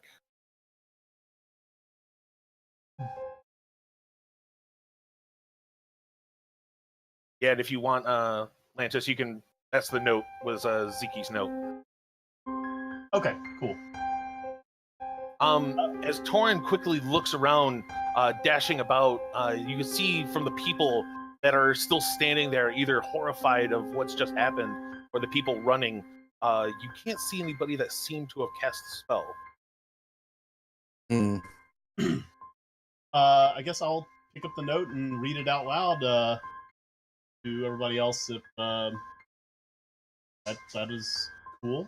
Yeah. So Zaxxas, you say? No. All right. So the note reads: "It has been fun playing cat and mouse with you, but now I have to leave. Don't mourn the dead. Believe me, they more than deserved it. I'm sure you will agree that their fates are fitting punishment for the murder of an innocent child. I hope we never meet again. I would hate to rob the world of such courageous investigators as yourselves. With great respect, Zicky." Interesting. Ziggy, huh? Did he say that mother's name started with a Z? He did. I will, however, take this opportunity to get a healing draught out of my pack. Yeah. You guys want to take a short rest? I could do Song of Rest. Yeah, I got some hit dice on. I'm not afraid to use them. Although it seems that that there is definitely a serial killer at work here, and if we are not fast, there may be even greater loss of life. I was about to say, look at the bright side. She's still here. He did not flee. That's just it. If you do want to take a short rest, you risk the possibility of her escaping. Ah, I couldn't see. Short rest is like what? Only half an hour, An to hour. an hour. But Auric, you can hand out as many of those. Each person can take one healing draught a day. So Yep. if you want, you can hand one out to everybody. Yep, I will go ahead and do that. And that is going to heal everyone for 3d8s Wow. at 5th level.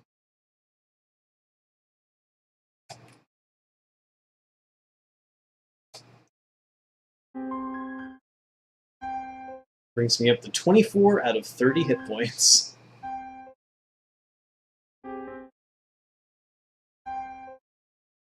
I was down to 5. Wow. Well, so now I'm at 17. Yeah, I'm at 26 out of 40. But let's go.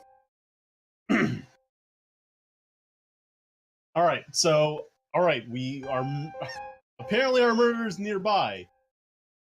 Which way did she go, George? I already looked around. I didn't see anything. Let's see. I would like everybody to do a history check.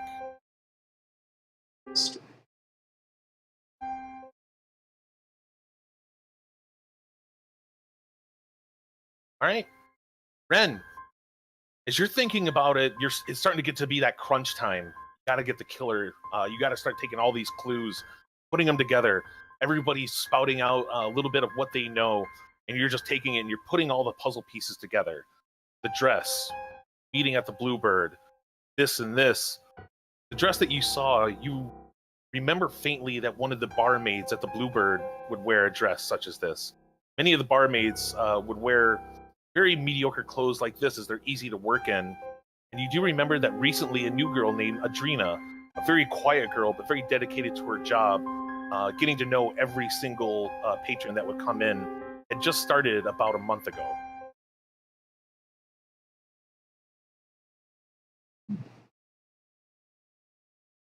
Interesting.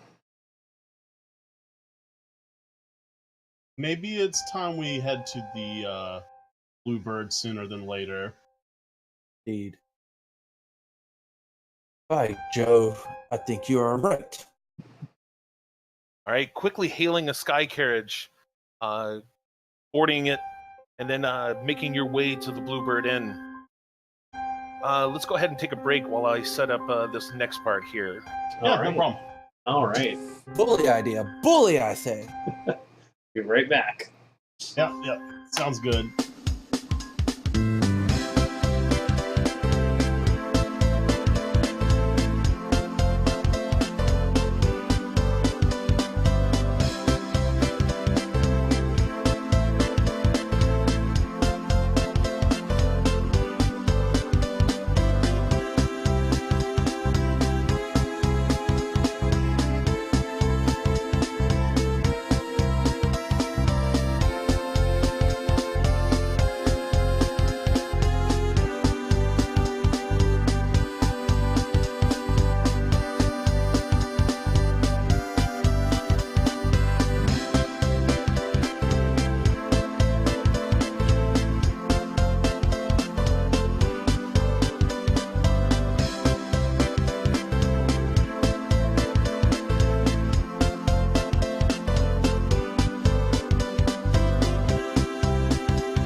gets the stream back up. Yes, stream is back up.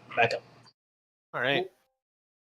So as you guys quickly get into a sky cap and tip the driver an extra 10 gallifers to step on it, he tips his hat as the ring of elemental energy pulses with power as it just flies across the city, landing you near the Bluebird, where you see patrons are rushing out of the doors. I'll snag one by the wrist, and be like, "What's going on?" There's a changeling woman in there. She killed Drummer. I look back to the other two, and I, without saying a word, I turn towards the inn and start running in. I quickly follow suit. You all rush in. The tavern area of the inn has been cleared out, and all you see left, the changeling woman, standing there as she's putting on a glove where you can see that she has 2 fingers missing, and she's replacing the glove on her hand. She looks at you and kind of gives you a little smile as she kicks the head of Drummer in your direction. Oh, I wasn't expecting you to be here so soon. I just had to get one more out of the way before I left the town. And I wasn't expecting you to be so beautiful.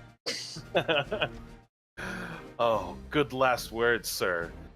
But if I have to deal with all of you, it shouldn't be too hard. Let's get to business then. Everybody go ahead and roll for initiative. Remember, gentlemen, we should probably try to take her along. My. I'm just taken aback by her beauty. Just, Apparently, I am as well. I ain't got time for that. Oops. Ziki quickly leaps into action as she pulls out the curved dagger from her belt. That's not good. Remember, gentlemen, careful. That is a Bane weapon. She leaps to the table here. Actually, what was that? Actually, no, she's not going to leap to the table. Oh, yeah, she will. She'll end there as she crouches down and brings the blade up. Auric, your turn. Well, I'm going to use my trusty Tanglefoot back. Oh, nice. Want to get that in that description?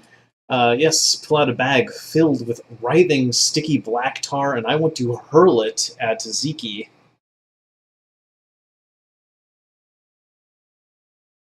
What is that, 30 feet?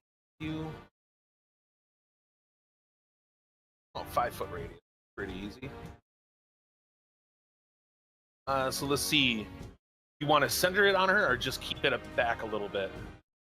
I kind of want to center it right about here so that there's more difficult terrain between her and us.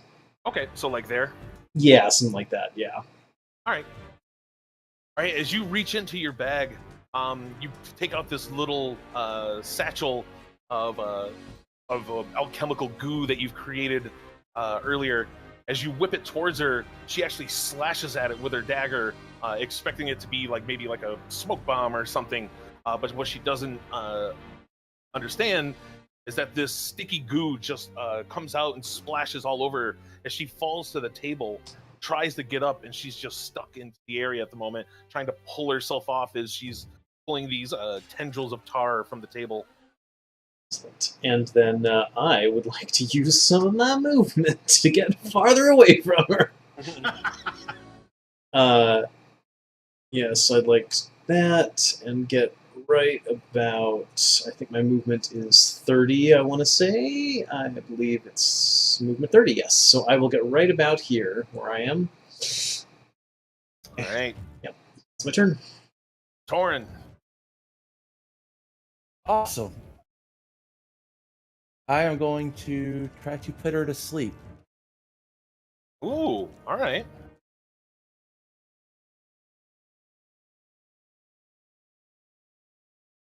See, what is that? Shit. Oh yeah, that's right. There is no save. It's just 21 hit points worth. Right. All right. As you just kind of speak some words, telling her, "Oh, lassie, just sit there and take a nap." You let the magic flow through you as she flutters her eyes a little bit, but then quickly shakes her head out of it. She says, "What are you, dumb? I'm a changeling. We don't have to sleep." Oh, dang.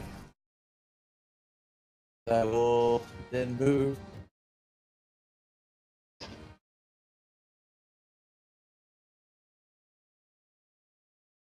Right there.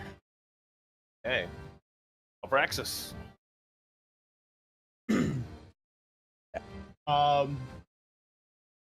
Praxis will see that she's being covered in a sticky goop and bounding around it, jumping off of the bench of the table nearby, come up beside her, and before attacking, he's going to roll insight to see if he can't. Oh yes. Okay. Plus, you couldn't take your eyes off of her for so long. Right? You've picked out all of her vitals. Assets. Yeah. Okay, and I will go ahead and try a sticker. 19. Ooh, 19 is going to hit. And going for 21 altogether. Sticking through, when you pierce her armor, these juts of shadow kind of spout out of the wound. As you can tell that she's wearing some form of enchanted armor. As she quickly grabs her side as you release the sword, give her a smile and a wink. She just scowls at you. Anything else from your turn? That'll be in turn. I will hold the cane's sheath at the ready. Right. She takes the dagger as she slashes it towards you with a 10. Not gonna hit you. That's not gonna happen. Oh, All right. You so- just back up as the dagger just slashes right in front of you. She screams in your face. She is going I'll wink at her. will stay there for the moment. All right. All right. Seeing the dire situation, I will bonus action cast Shield of Faith upon upon Abraxas. Hey! That in there. So that way you get a +2 bonus to AC, because you do not want to get hit with that weapon, seeing as it does extra friggin' damage if you fail. Yeah, right. Oh yeah. boy. The And main one, Auric, you really don't want to get hit by it. Because then it does an additional 2d6 to you. shit. Oh man. And let's take a look here. What else am I going to do? I am then going to. Hey. I am then going to. Let's see how far away she is. She's 40 feet. I'm going to go ahead and fire my crossbow at her. All right. Ooh, 22 is going to hit. Nice. Go. 6 damage. 6 points. Nice. All right. Just as the shimmering shield coats Abraxas, as he again gets another shit-eating grin on his face, thinking how good he looks, Zeki's kind of gives a confused look as the bolt sinks into her side. She then again growls and bares her teeth at you, Auric. It looks like she wants to just pounce and lunge towards you. That's what the Tanglefoot bag is for. Yeah. And then I'm going to follow up that with more movement, so you get 30 feet away. All right, Torin, you're up. Seeing her screaming, and I go, there, lassie. You know, I know a good joke at the hideous laughter. Ooh. Target must succeed wisdom saving throw. Let's see. Take a quick look. 14. Okay. All right, Zeke. What you get? Fails. Nice. As you say this, she tries to hold back the smile as before she just starts bursting out in laughter, falling back and rolling in the Batari goop. Yes. All right. Anything else from Torin? Let's see. By the way, someone hits it, right? Hits her, right? Yep. If she gets to make another save, if she takes damage or at the end of her turn. Okay. I will, yes, she's incapacitated. Say we should take her alive so we can question her. Now is the opportunity.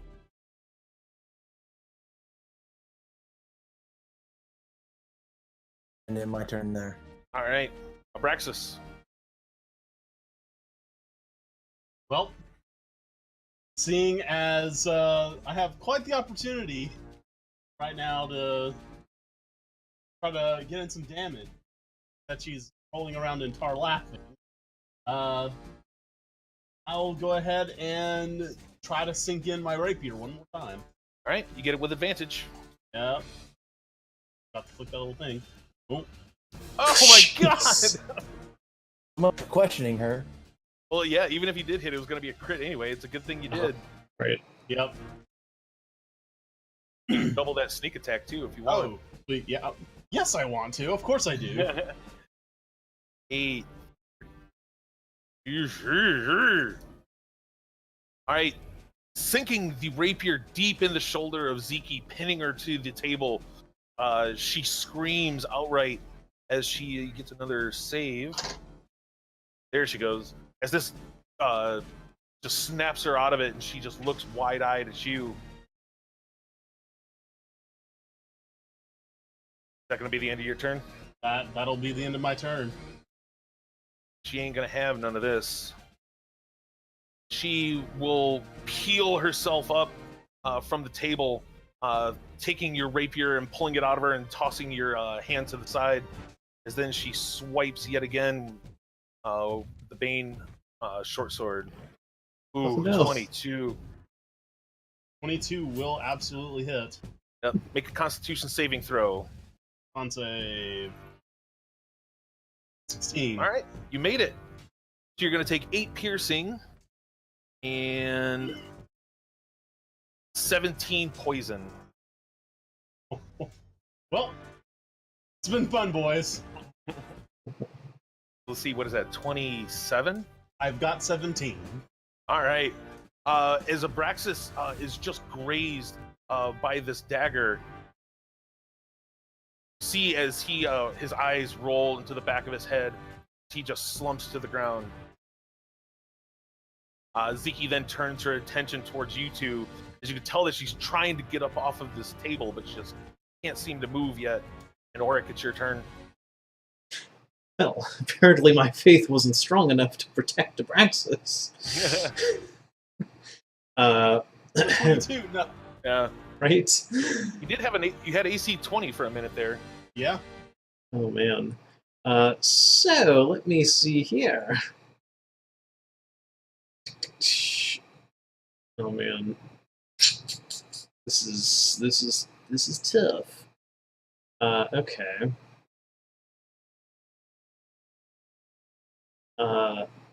There actually isn't anything stopping me from throwing another Tanglefoot bag, is there? No. So I'm going to go ahead and do that, targeting like right around here, creating yet more difficult ground, difficult terrain between the most direct path. Yes, and All right. and then as a bonus action. I'm going to go ahead and cast Shield of Faith on myself. There you go. All right. Which brings my AC up to a whopping 17. And that is my turn. All right, After Torin. I move back a few steps. Our first business is cast Yell Arbraxis, no, my friend, you cannot call yet. I'm a healing word.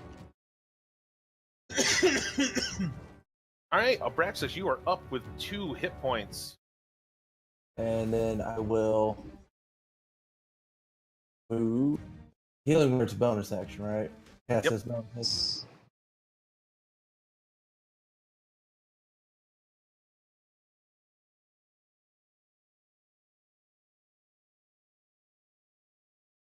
Let's see, Torin, do an acrobatics roll. Ooh. For a dwarf, Torin is very dexterous as he leaps from table to table, leaping, making a little bit of a headway towards Ziki. Then use my full action to continue moving to here for now. All right. All right, Ren, you're on the ground, but you're conscious. Oh. Ah. So I want to get the. I guess I don't have a I have license plate here. But yes, I'll see that she's still standing in front of me. Her attention is drawn to the companions. I'll try to sink my rapier into her side while she's. Jeez! Oh my god! Wow. Let me just go ahead and do that, and this, and this. All right. As Abraxas stands, as Ziki's attention is fixated on Auric at the moment, Abraxas, you quietly stand up. As you take your rapier, you just grab her by the shoulder and the neck as you drive the rapier into her back as she just falls limp in your arms. Jeez. That was very cinematic. I will catch her body as she falls. You should like say something witty as you stab her. Now, what was the line that the Shadow says when he kills Alira in PoE? Oh. It was Shadow is cheesy as hell. Yeah, it was like, did the Earth move for you too, baby? It must have. You hit the ground quite hard. Oh wow! That's a good one. He'll say, "Not the way women usually fall for me, but I'll take what I can get." There you go. Nice. Oh my lord! Awesome. With the defeat of Ziki, you quickly bring her in to the back to Sergeant Vidic, giving him all the evidence that you've collected. You've also gone up and checked Ziki's room. In her guise as the barmaid, and she had her own room at the inn. When you search it, it seems like a very plain room, much like any other. If you've ever watched a movie with an assassin, you know that they have very bare rooms for some reason.